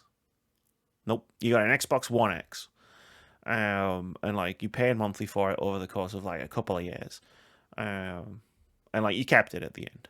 It was a very specific sort of credit offering, but it also came with Game Pass for those 2 years. So it's like Wow. you didn't need to buy. Well, you didn't need to buy any games for it. Yeah. For this console, like it came with games, and it came with a constantly refreshing library of games. Now, I've said my piece about relying on Game Pass, whatever. Like, it's the fact that this doesn't come with anything to play on it at any point. Also, it doesn't come with PlayStation Plus. Yeah. Like, even if buy you this just for want to the play family, they wanna Fortnite, play which with is it. free, like, you still need to then subscribe Fortnite, you to don't need the PlayStation Plus. PlayStation Plus thing. We're free to so- play games. You don't need PS Plus. Never is what mind. I'm saying. If you want to play Minecraft, which is not free, There you go. you're adding another monthly expense on there. I don't know. Yeah, Unless you play it by your lonesome. which is true, but yeah, the people who are tempted by this, they just need to do their due diligence and know all the information up front in terms of, it's all very well having a PS5 for £11 a month. Having said that, that's not where the cost ends. So it might ship with one controller. If you've got people who want to play together, that's another £80 that you're potentially dropping for another controller, or however much they cost these days. No, they come $64.99. with the controllers. They come with the controllers. There is an option for a second controller. It's said in Yeah, the yeah. Eurogamer thing. I don't see it on the website though. You can If rent you proceed further, I guess it might give you an option if you want an extra controller. you can rent the DualSense Edge. You know, like the Yeah. Elite Yeah. controller. Yeah, you can rent that. Yeah. £20 £59 on a rolling contract, or $7.49 for 36 months. Yeah, friends, don't do any of these. Don't rent a PSVR 2 because you get pink eye, and don't do any of those because they're just bad bets. Right, PSVR 2 is no game. Consumer advice here on Wordback Games. I'll say one thing. Like, I'll state this right now. Like, there's no doubt what Vitz is spot on. This is probably targeting the lower end families and everything like that, who probably don't have a PS5 and everything. And for the price you're getting for a PS5 disc for the £36 months, which is basically taking you up to 2028, which is probably when the next console's coming. You're not paying the full price of what the console is, and you can just return it when the new one comes out if your circumstances have improved and you've got a little money to be able to buy a console outright, say the PS5, the PS6 and everything like that. There's no doubt this whole thing is a massive double-edged sword where either way you could get really hurt from this. There's no doubt about it. But I think there's also sides of it where it's potentially not that bad if you can keep yourself in the right frame of mind of what you want to play on it and everything. If you're doing like, oh, I also want to play the multiplayer games, then yeah, do not do this, because you're going to be putting yourself into another subscription service for the online games and everything like that. To play multiplayer games is just adds and adds and adds and adds on top of the 70 quid for a game and everything like that. Yeah, it's a complete waste of time. I do not deny that. if you're desperate, quote unquote, to get a PlayStation, then look into getting a used PS4 because most of these PS5 games are available on PS4 anyway. I was You don't literally be just much- about to say the same thing. I was like, Yeah. you You're get away with wrong a there. PS4.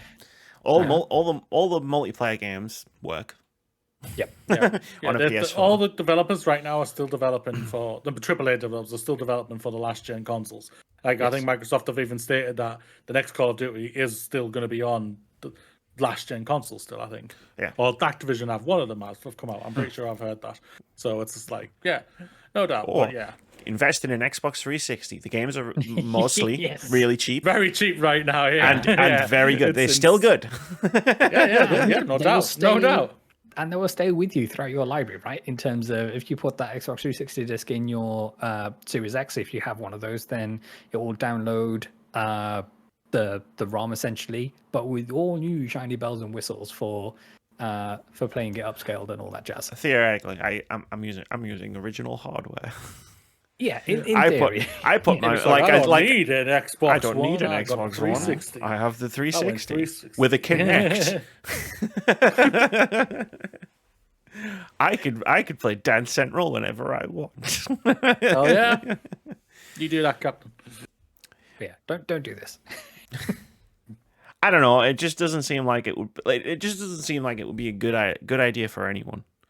But as I said at the beginning, I'm not you. Live your life. Do what you want to do. Maybe I'm wrong, and this massively takes off. I said the same thing about the PlayStation Portal, and look Yeah. where we are now. That's it. For two of us here, we don't have use cases for it, but as I understand, Moody, you really loved yours when you had it, kind of thing, or I still have it. yeah, sorry, yeah, I still have yeah, it. So where is it? yeah, and It's you in the living find great use out of that kind of thing. But yeah, it's a use case based purchase, as all of these should be. And all I'm saying is they need to be considered. Don't just fire from the hip on these. Agreed. At the end of the day, like what we've been saying every time when it comes to games, buy physical. You own it. It's yours. It's done and dusted. If you can afford it, just to buy it outright, get it, or go like what you've said, Vitz and Eri, go and get a PS4. They're cheap as hell right now and still run really good and everything. Like CX, they clean them. They clean And the you get consoles and everything. Like, me and Moody are both not CEX as a company's biggest fans. But they also give you a 5-year warranty if you buy a console with them. Yeah. And that includes their retro consoles. Like, it costs a little bit more to buy from them than it does to buy at the game show that I was talking about, the retro game show, or to buy like eBay sometimes or Facebook Marketplace. But like, imagine, like, it's just that peace of mind of like, this is gonna work for the next 5 years. Yeah. And if it doesn't, you get a full refund, or and they have to replace it if one's available, kind of thing. Yeah. Because especially the best thing I'll say right now, become a member with them. It's free. It doesn't cost you nothing at all, because any purchases you do will be automatically saved onto your membership system, and they can just check. You don't need the receipt. So if you just go in and say, hey, this no longer working, it hasn't been 5 years, fix or give me a new one, give me money back either way. You know what I mean? And they'll Or you do can it. use full sentences. I'm right in the middle of my Super Mario Brothers run. I need a Nintendo. Do you remember when? I just like the idea that like we're talking about renting a PS5 and we managed to pivot to just play old games.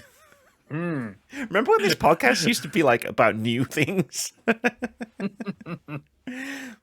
Well, all of us are just playing old things And these now it's days like right now. I'm playing a PS1 game, you're playing a PS4 game, like We're playing Uncharted, yeah, 100%. you're playing Uncharted.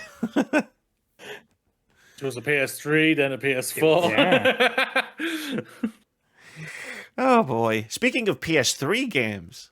Exactly. Smooth McSegway in the house tonight. We are talking about, is this truly The Last of Us? So this is a story by the folks at Variety. They were doing a interview with Neil Druckmann, who was director on The Last of Us Part 1 and 2, and is heavily involved in the HBO production of The Last of Us TV show. We are spinning up to season 2 on HBO, dropping soon. April, I And- believe. Yes, and they had an interview with Neil Druckmann about the show itself and trying to get some information in terms of the kind of format of the show and how is it going to tackle the events of the second game. And there's one line here that I pulled out, and it kind of spins a larger conversation that I'd like to have with everybody assembled here today. But the quote is, quote, "Then there's the long whispered possibility of The Last of Us Part 3. Then Druckmann says, quote, "I was waiting for this question." Long sigh. Yeah, exactly, long sigh. I guess the only thing I would say is don't bet on there being more of The Last of Us. This could be it. Personally, I'm fine with The Last of Us being a, duology, 2 parts of one story to say, okay, this is The Last of Us. It remains a piece of art. It inspires, it evokes emotion in everybody who experiences it. Happy days. Sequel did something, that's for sure. Yeah, that's it. It evoked something. Did a lot of things. Yeah, and I'm happy that if this would be the end of The Last of Us in terms of a video game form, are there more stories to tell within this universe? Absolutely. But if The Last of Us, for it to have that name, if it needs to focus on Ellie or any of the other established characters, I don't want no more trauma to come to these people. They've been through enough, in my mind. As I said, that if there are other stories that you want to tell in different parts of the universe, then that's fine. But in terms of what The Last of Us is in the present day, I personally would be happy with that. What I'd like to discuss is, how do you think that statement plays against what PlayStation will want in terms of them being a corporation, and as they've shown traditionally, kind of thing, in terms of, we like a sequel. Sequels, they tend to sell better than the originals. Sequels are safe; they're a known quantity, all the rest of it. Now you have Neil Druckmann, head of your most prestige studio, I would argue, in terms of Naughty Dog, saying that potentially there's no more Last of Us, and that is kind of one of your flagship series, as it were, in terms of your prestige single-player third-person action adventure games. And how does that fly in the face of, now we know Naughty Dog is working on Intergalactic: The Heretic Prophet, which is their new IP, and with the state of video game development at the moment, if they were to go back to The Last of Us, then we're not seeing that game until the early 2030s at the very least. Playing it in a retirement home. Exactly. Or actually, we're watching Moody play it in a retirement home. There's also that as well, in terms of maybe like the team obviously enthused about bringing Intergalactic and it to the fold, and whether that becomes a franchise in itself was a one and done, that's their business kind of thing. But it's kind of, how does that fit within PlayStation strategy? And the other thing I wanted to kind of dip into was, would Sony ever have that conversation with Naughty Dog to say, okay, you want to work on Intergalactic? That's fine.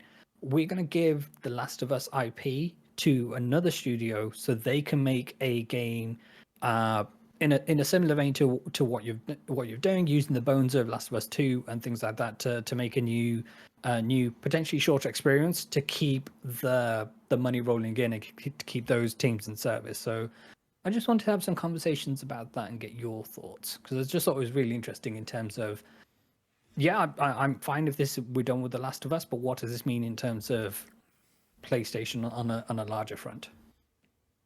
First of all, I'll say that Last of Us Season 2 is April 13th. Yes. I'll put that in there.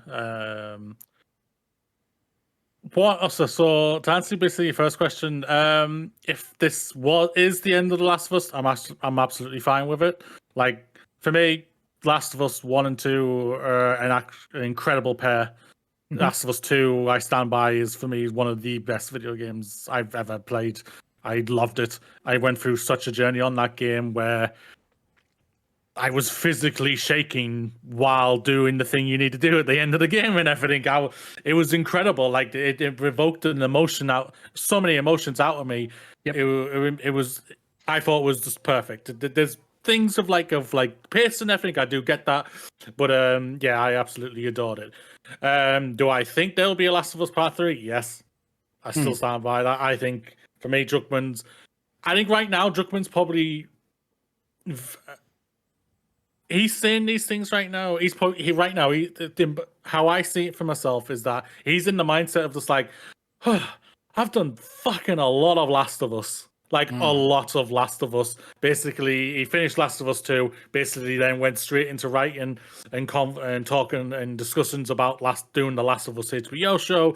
Yep. Then while also doing that, he's been obviously planning out Intergalactic while also planning out season 2 of The Last of Us, then probably season 3 of The Last of Us, and how many more seasons they want to do for that show and everything, and whatnot. So I think right now he's probably Last of Us out right now. But I think he will eventually go back to it. He's already hinted at it at the documentary at the end of it, when they talked about The Last of Us 2, that he's already he's gone outlining for himself already of where he thinks it could go and everything like that. To the discussion of do you think Sony will step in? I think it really is on the studio basis for them. Like if this is Sony Benz, no, they're telling them you've already had one. You've had a great success already. You're going to do a sequel type of thing right now. Like so for me right now, Druckmann's probably got a lot of power where he's probably like. They allow him to do whatever the hell he wants. That's why they're obviously okay with him doing a new IP. They're clearly okay with it because if they did want it so much, they would be telling them to do The Last of Us Part 3 and everything like that. I think also because of how divisive The Last of Us Part 2 was for a lot of people, maybe even Sony are kind of just like, let's just take a step back and just leave it alone for a while. They might be thinking that. Druckmann might also be thinking that as well. I believe he has an outline. I do believe he has some sort of idea he wants to do, but I think he also is just like, let's just take a step back for and whatnot. That being said, things could completely change for Druckmann if The Last of Us Season 2 and 3 are not only a massive success, which they probably will be a massive success, but critically and audience-ly overall loved. Oh, yeah. We all know what's coming in next season.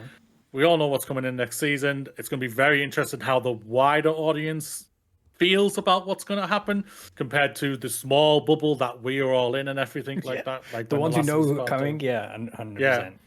To the answer of like, do I think could Sony take The Last of Us from Druckmann and give it to another studio? No, I do not think they'll do that. Yeah, for me personally, to your point. Does that as well? Yeah, I don't want them to do that. Like, I mean, I don't mind them if they go on, Amy. I apologize. I know I'm not Part 2's greatest fan, but like, if somebody else, like some other studio, was going to make a Last of Us, whatever, whether it would be like a Part 3 or it would be just like a game that's called Last of Us in the title, I don't want Sony to go, we're going to take this IP that we've got and give it to you. I want the studio themselves to be like, look, you got this IP, we've got this great idea. What do you say we make the thing? Yeah. Do it that way. That would be the only way I would say. Yeah, I don't think he minds Uncharted because that wasn't his baby. But do you reckon with Uncharted, because it's been a while since we've seen that, do you reckon would have heard rumblings of that happen already in terms of, okay, Naughty Dog they've been working on Last of Us Part 2, now they're working on Intergalactic, therefore we're going to give an Uncharted, and it would be like a spin-off game rather than Uncharted 5 per se, to another team to say, and then like, for example, Naughty Dog will get sign off on it. There'd be option to have approval on it before anything got shipped, but I think we would have seen that already. I think that a new Uncharted is coming, and I think it's coming from another team. In my opinion, is that outside of a remake or like a no? New I think it's Uncharted? going to continue. I think it's going to be Drake's daughter. For me, that's how I think they're going to do. I think the spoilers for Uncharted 4 there. I think they're going to do. What? I think they're going to continue the story with Drake's daughter and everything like that. That's what I think they're going to do personally, and I think it's going to be. I couldn't tell you who's got it or anything like that. Yeah. I would have years ago. I would have said like Blue Point and everything like that. But Blue Point, like, I think that's going to be Bloodborne. God of War multiplayer game. Who asked for that? For me, I ask you again. Sony. Who asked for that? Sony, yeah. Fucking Ryan. But it's like, but also like, there's another studio I think that's like has the power right now, like what Druckmann has, and that's Santa Monica with the 2 back-to-backs with God of War and everything like that. Like we know that Corey Balrog? Balrog, thank you. He's got a new game coming. But we've Balrog. no idea what the fuck that is. I know I said his name wrong. I apologize there. No, it's fine. I flubbed it as well. I said the Street Fighter character. It's fine. Okay, I said the Balrog from Lord of the Rings. You shall not pass indeed, Corey sir. But Balrog. anyway, like they have, I think that studio has a lot of power where they're just like they're allowed to do kind of whatever they want as long as they're doing it within. We know they're gonna get a game out. I think we'll hear about Corey's game this year, personally. I hope so. So It'd be good to get another piece of the puzzle in place in terms of what are Sony first studio IP working on. Swap the words in that sentence around so it makes sense for you, dear listener. In terms of what are the first party studios working on and what are they doing, whether they're working on new IP, whether they're working on sequels. And to your point, I reckon Insomniac is getting to that status as well in terms of having banger after banger after banger at such a high clip in terms of quality and the quantity that they're putting out. And we've heard horror stories in terms of how much Spider-Man 2 cost, budget-wise and things like that. And we hope that it made all of their money back and made a profit on top of that and big enough so Insomniac can do whatever they want. But I think if you've had a number of blowout successes for them, then you do get that freedom. But I think it's interesting it would be great to hear from Helman Hurst just in terms of his vision for what he wants first party to be going forwards. Whether he says, okay, we want them to get creative. We want to go back to like a PS2 era of doing creative shit and just throwing stuff at the wall. That's not going to happen. But I'd love to just hear what their vision is, because at the moment we're still kind of in the dark in terms of what it is going forwards in this post Jim Ryan era. Yeah, that was going to be my answer to your first question. I was just like, or your second question. I don't know. You said a lot of words. I asked a lot. The question of like, do Sony allow this? I was like, I don't know, because they've just changed CEO technically twice. Mm-hmm. It's like I don't know what the strategy is. Like I don't know what this new person is directing. I don't know what Herman Hulst is directing. Like the studios to do. Like in an ideal world, the direction would be give us pitches. Like do what you want to do. Like what you're passionate about. What you want to give 110% to, because that's how you make the best art. Whether that is the directive, whether it is just like, okay, you're going to make this and you're going to make this and you're going to make this. In terms of Naughty Dog specifically, I think it's just they have enough rope to be able to say, look, we're going to make this Porsche space game thing, like, because and we can, because, you know, our name, like, combined with PlayStation, like it's going to sell either way, right? But it's like the conversation would, I think, shift if Intergalactic flopped, which I'm not saying I think is going to happen. I don't think it would happen. But if Intergalactic flopped, then maybe Herman or someone at PlayStation steps in and says, "Okay, it's Last of Us." You just released a clunker. It's Last of Us 3 time. But I just thought it was interesting to get Druckmann's thoughts. It was an interesting article. I'm glad when you pitched me this, I wasn't sure which parts you were going to pull from. You were going to pull in, and I was like, please not the first part. No. Please not the first part where it's just two dudes in a room like talking about how awesome they are. And it's just like, I really struggled to read through the first half of this article. Yeah, but to Moody's point, like there seems to be a bit of a flip-flop in terms of, okay, we've heard verbatim that he has an outline, but also don't bet on it. So it's kind of what can you do? I think but if I was Druckmann, which is a terrifying thought, I would just want people to shut the fuck up about The Last of Us, like part 3. Like, I'm making this cool TV show. Like, can we talk about this cool TV show? Like, stop asking me about the next game. Yeah. Like, that would be where I was coming from. But obviously, I would say it in a more PR friendly way. Like maybe say, Oh, you wouldn't. don't No, you bet on appreciate it. your enthusiasm. I said if I was him. I said if I was him, not if I was me. If I was in that situation, I would have punched the guy in the face. But no, like you'd say it in a more PR friendly way, like say, don't bet on it. It's like, look, maybe they are making it, maybe they're not. I don't think he wants to talk about it. I don't think he could, even if they are making it. Like, I don't think he could be like, oh yeah, we're in pre-production right now. I've got a small team, and oh dog, it's like it's just All just hands not on deck like on the Galactic right now. Yeah. it's just like just shut up, man. It's not like the movie industry where you can announce thing and know 18 months the movie's gonna come out kind of thing. There's a long turnaround time, and who knows where the industry's going to be in 7 years. Never mind however long development would take on a hypothetical part 3. It's also like we've spoken about already earlier in other episodes this year, is that PlayStation in a complete reset mode right now. Like I was very surprised that we had a state of play, even though when I talked about it, like I really enjoyed it. I thought it was very good and everything, but I was surprised that they said something and everything like that. So remember any of it. Maybe they've got themselves back on track, going back to hopefully what like we've been stating before. Just get back to you know what to do great, PlayStation. Let's give us great story-based games. And let the other good developers, AAA and all like that, fill in the rest of your library that you need, that you want to fill out and everything like that, and bring in the partnerships and etc. Like you were doing, what you did so greatly in PS4 era. Yeah, that's what I think they're doing. If they've got back on track faster than what we thought, great. That's fantastic. That means we're getting the Ghosts of Yotai this year, or if not early next year.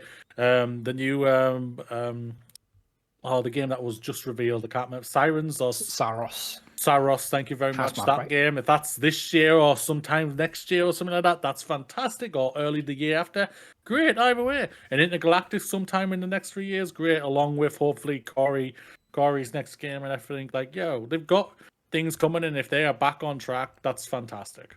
Yeah. Also, It's a PlayStation, shit- stop laying people off. We think it's always about you laying off people at your VR teams. Yeah, stop doing that.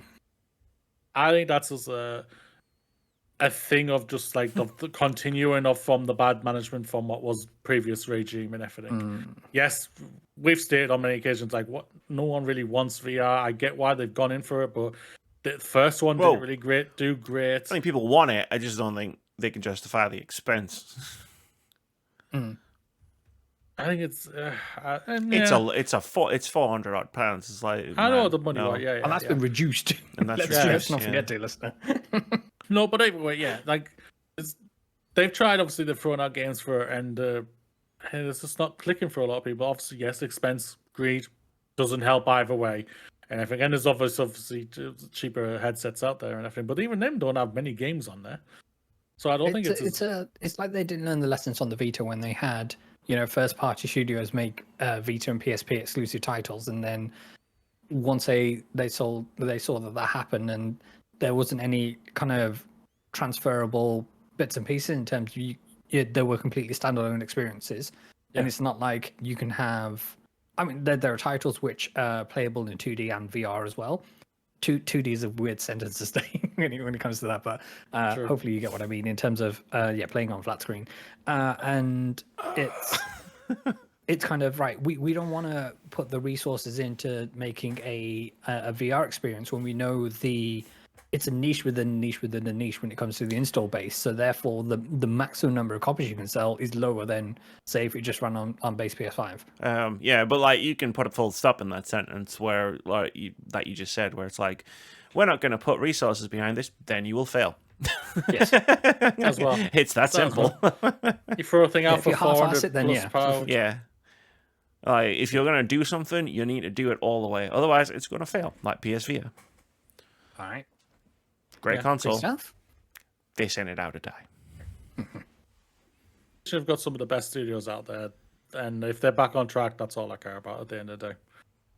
Give me great games and great stories with great stories. That's all I care about. Yeah, made sustainably, please. Yes. Yes. And stop firing people. Well, it makes no sense. The sustainability thing, like what you said about Spider-Man 2, like they were all reused assets, and it cost 200 or 300 million. Yeah, That makes no fucking sense in my head. We don't know how much the Marvel licensing fee was, or even that if that fee was included in that budget number. So that could tell a lot of the story. Companies don't do maths the way we do maths. So yeah, clearly, there's no doubt about it. Yeah, no doubt. Because like Insomniac's locked into that deal with Disney for I don't know how many years. They've got Wolverine coming next. Some eyes in Spider-Man 3 after that, and whatever. There's a Wolverine, there's a Venom game, there's a Fantastic Four title in the works. I don't think we're getting that Venom game. Yeah. Oh, good. Yeah, there is that. The Marvel Cinematic Universe has invaded my gaming space. So Insomniac is just going to be locked into that expense. Yeah, they decided they agreed to do it, so. Great stuff. Yeah, let's do a little bit of OpenCritic Head-To-Head. Close the show out. This is the game we play every week where we try to guess the OpenCritic average of upcoming games. Whoever gets as closest to the score gets a point. If you manage to guess the score correctly, you get 2 points. Last week and previous weeks, we've got 4 games to talk about. I didn't fuck up the intro this time. I don't know what...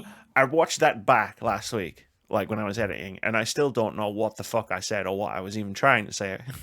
Words came out of my mouth. I think I said all of the correct words, just not in the correct specifically order. in the right order. There you go. But we've got 4 games on deck. The first game is Cabernet. We guessed this one a couple of weeks ago. It's finally crossed that threshold on OpenCritic to the point where it's got enough reviews for a score. I guessed it would get an 80. Moody guessed it would get a 76. Vitz guessed it would get a 75. At the time of recording, Cabernet has an OpenCritic average of 80, which gives Amy 2 points. Yay! Indie games, baby. We also tried to guess the OpenCritic average of Everhood 2. Moody guessed it would get an 82. Vitz guessed it would get an 85, and Amy guessed it would get an 88. At the time of recording, Everhood 2 has an OpenCritic average of 78, which gives Moody a point. I need to dive deeper into this because everybody was juiced about this heading into it, so I need to read some of the reviews. It's one of those games. It's a unique game, and I'm basing this off of playing the first one. I haven't played the second one, so take this with a grain of salt. It's a unique game, and the thing about unique games when they're fed through a review aggregation system is that some people will love it, and some people will think it's okay.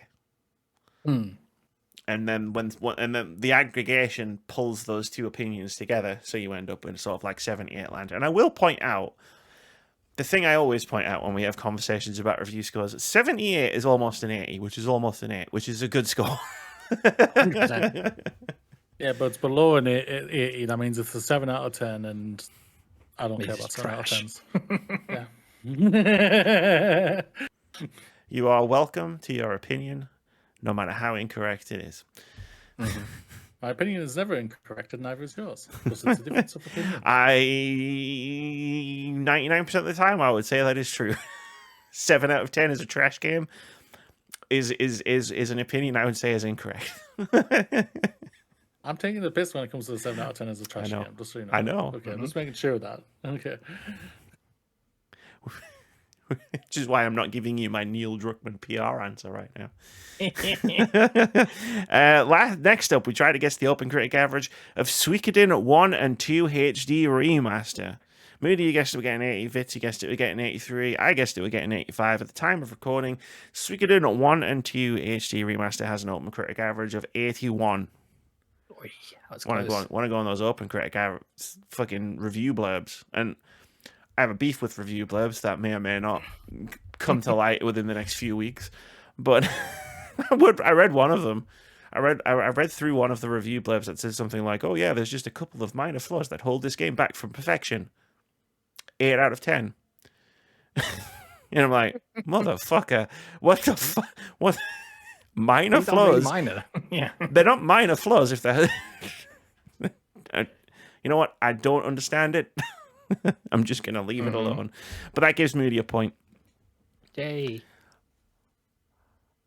Lastly, we tried to guess the OpenCritic average of Split Fiction. Moody, you guessed it would get an 88. Vitz, you guessed it would get a 91. I guessed it would get an 86 at the time of recording. Split Fiction has an OpenCritic average of 90, which gives Vitz a point. I think when the views first dropped, it was at 91, and then I think it dipped to 90. Yeah, it was 91. Yeah, Trash game. Dang it. Still, I'll take the point. It's not a 91. Terrible game. Yeah, this is it. Exactly. It's higher than It Takes Two. So Yeah, I'm looking forward to playing this one. And then, thanks to, I think they call it the Buddy Pass or something like that. You only have to buy the game once, and then your co-partner doesn't have to buy it as well. So cool pilot. Yeah, they've done it for all their games. Yeah. This one's cross-platform though. Yeah. Which was interesting. So like, if you play it on like a PS5 to PC, it still works. Oh, wow. I wonder if the PS5 person needs PS Plus in order to do that. I We'll do some don't know. digging. Exactly. Mr. Burns, what's your saying, mate? But yeah, so that was OpenCritic head-to-head results. That puts these scores at 1 draw in last place. Keep it there. Amy 4, Vitz 7, Moody 8. Got you right where I want you. I was playing Mario Party with Sadie a couple of weeks ago, and I was literally like, everybody else had like 2 stars, 3 stars, and I had 0, and I was just spending the entire time being like, I've got you right where I want you. I didn't have them right where I want them. Even the pity stars couldn't get me back into that game. Bonus stars they give and they take. You only get 2, and I was further behind than that. I've got you right where I want you. Anyway, this week we're going to guess the OpenCritic average of 3 games. The first one, Wonder Stop, from the director of the Stanley Parable. There was 3 games. WWE has a score. But WWE already has scores. Doesn't matter. Trash game anyway. Nobody cares. Last time I saw a WWE game, it did not function correctly. It's on an 85. Maybe this one does function correctly. Or maybe it really doesn't function correctly, and at this point, everyone just likes the entertainment value. Real to them, damn it. 85? That's bonkers. Fucking hell. Damn. Go on. Moody's playing WWE next. No, fucking not. No, I can't. From the top rope. By God. I'm gonna get punch. Oh my God. But we're first guessing Wonder Stop. From the director of the Stanley Parable. Exactly. I believe, dear listeners, me to go first on this week. I believe this game has so much juice going for it. I would like to go for an 88, please, because I hear it never fails. I'm starting to get sick of that meme now. Cool. Wonder Stop. Stanley Parable.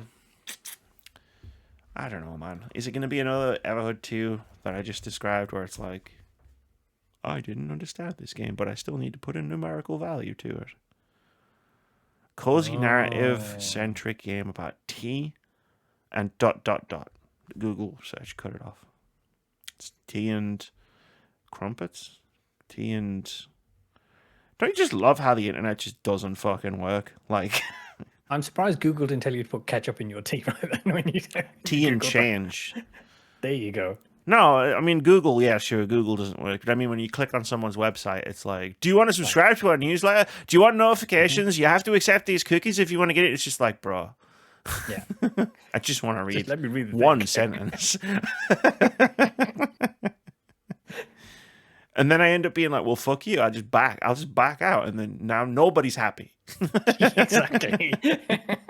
Nobody wins. Okay. You happy now? Because I'm not. No, I'm going to go 90. Like, I'm losing heavily, and I'm this year so far. And the reason I'm losing heavily is because I'm choosing to believe in games. And I am not going to compromise my principles this year. What are you, a politician? To get myself back into the game last year, I tried to go low. And it worked, and I didn't like it. So, I mean, it worked in the sense that I finished second. I obviously wasn't trying to win. Moody had already won the game in February. Yes, of course. But like this year, it's like I'm sticking to my guns no matter what. I'm gonna be optimistic about games, and I'm gonna believe in them all because they're all precious and sacred things. Anyway, Moody, what do you think? Shiny, Water shiny Stop's gonna rocks. So shiny. These rocks that you found. get? These rocks that I found did that though. 87 never fails. 87. Next up. Now I know it's your turn to go first, Vitz, but I have a pizza bet riding on the line. Would you mind if I put my number in first? Absolutely not. You go for it. Because next up we're guessing Assassin's Creed Shadows. And I got a pizza bet on Moody about this game. And like I have to believe in myself here that I'm not gonna have to buy Moody a pizza in a couple of weeks. Because we're doing this one early, it doesn't come out next week. So I mean, I said it would get an 85 or more. So I'm gonna have to go with an 85. Like, Okay. I gotta back past Amy up here.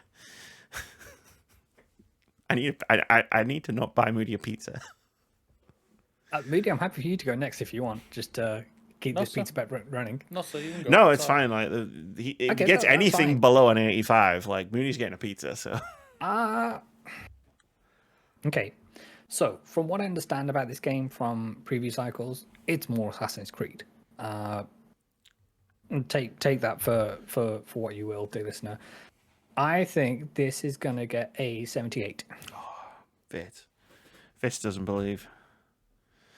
I don't believe in Ubisoft. I think no. Doesn't believe in me. That's so correct. So I don't believe in your opinion of this game. Yes, that is correct. I believe in you as a person. Was it foolish? Was it a foolish bet to make? Of course it was. Every bet I've ever made in my entire life has been a foolish bet to make. I'm a foolish person with foolish What ideas. does Amy do? She commits to the bit. But I commit. Yes.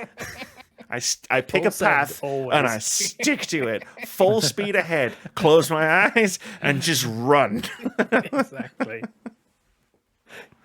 Captain, may I have 77, please? You may have 77. I don't know when we're getting the reviews for this. It might not be in time for the next episode, but yes, our first of 3 currently running pizza bets will mature when the Is Assassin's. it out next week, is it? No, it's out the week I after. know It's Tuesday or reviewers Thursday. have said that they're actively playing it for review. So I didn't imagine the embargo will drop. given that we need to do this game for the pizza bet, because the pizza bet was whatever the score is at the Yeah. time that we do it on OpenCritic. I was like, I'm going to do this early because if we miss it, we fucked the pizza bet up. And knowing Ubisoft, I bet they have a freaking get buy the deluxe to get a bloody. They 3 do, years yeah, early 3 days thing. early access. It's better So than spending the 10 release out date is the 20th, so that means the reviews will probably be dropping next week, Thursday or Friday.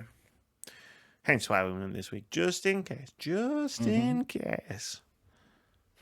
I have It's one important friend there's who pizza is on the line. and there's pizza online. I have one friend who's really excited for this game.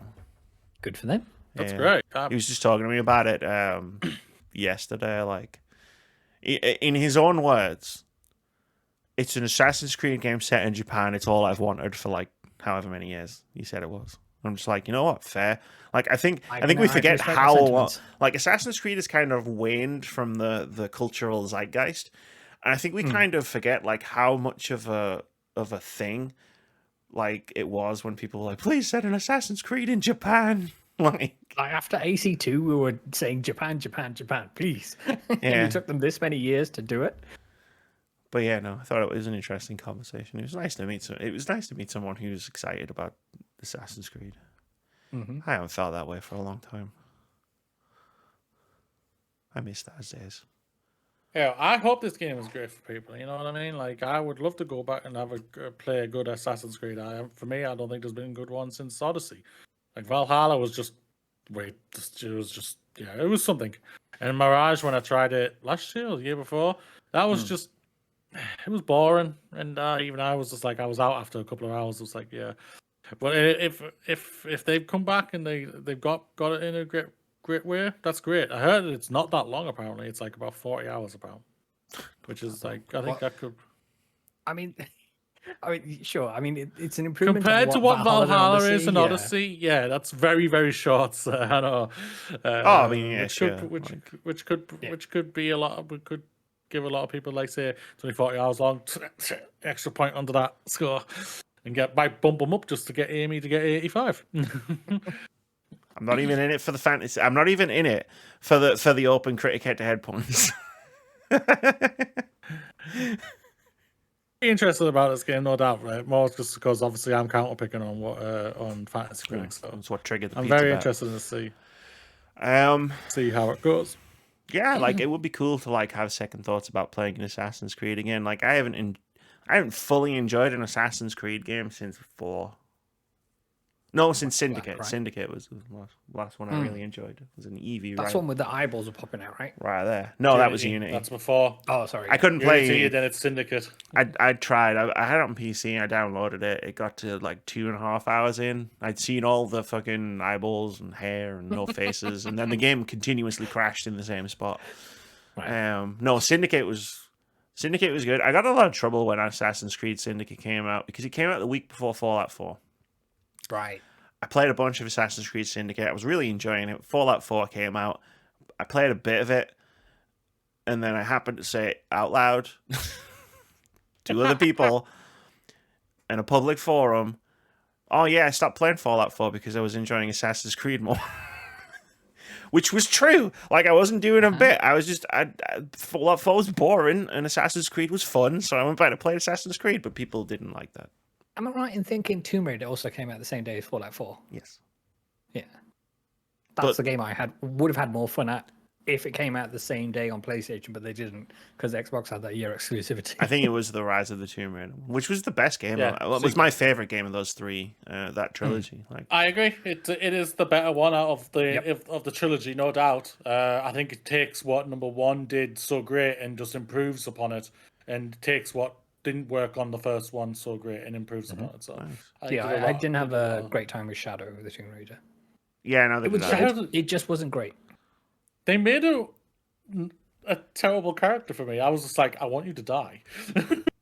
I'm letting you die here. I'm not jumping. Fuck you, die. You're being a bitch Fuck you, to die. your friends. Why? I try to limit how much I talk about Assassin's Creed, and I always seem to get in trouble.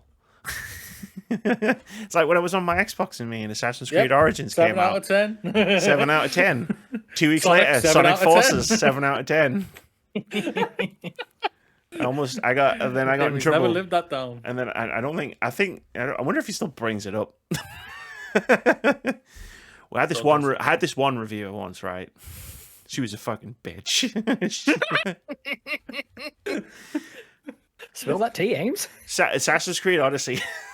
When Assassin's Creed Odyssey came out, I had the review copy for it. So I was fucking hating the fucking thing.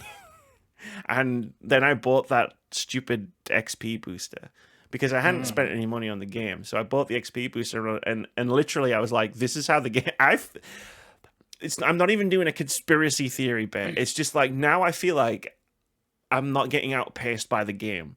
This is clearly how the game was 100%. supposed to fucking work. But everybody fucking... 100%. But of course, everybody else fucking loved Assassin's Creed Odyssey. So when I came out and said that, when the review embargo lifted, I got in trouble again.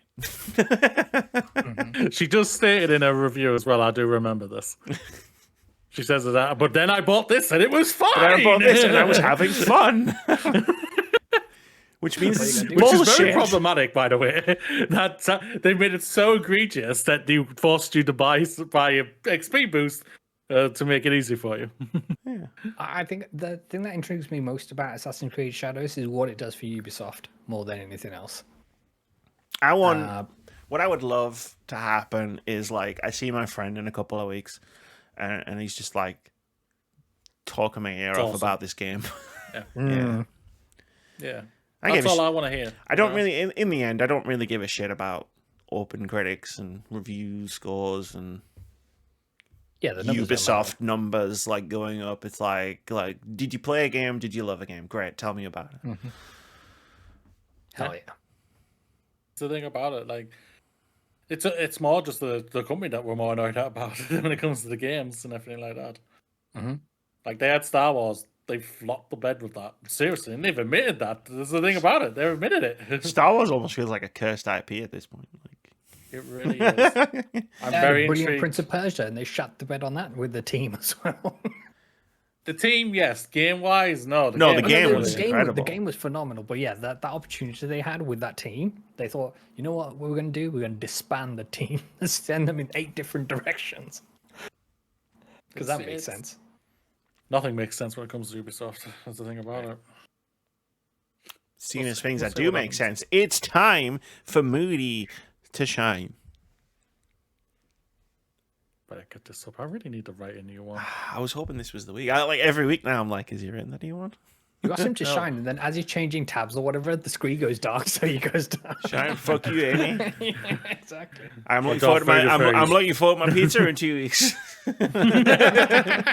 I've already planned which one I want you to get me and what size. Whoa, whoa, whoa, whoa, gonna be the whoa, largest one whoa! you've ever seen. It's going to be a normal sized open it pizza to get it with a in. normal amount of toppings on it. Yeah, I'm a normal sized guy wanting a normal size pizza for me. 16 toppings, sir? I'm Absolutely. setting a I'm budget. thinking a 16-inch pizza. Sir. No. Not a rich Hello, person. everybody. Today, be proud. You made it. Another day is behind you. Another week has passed. Now jump up and high five that sky. Because 2025 is going crazy, but you are still awesome. Live long and prosper.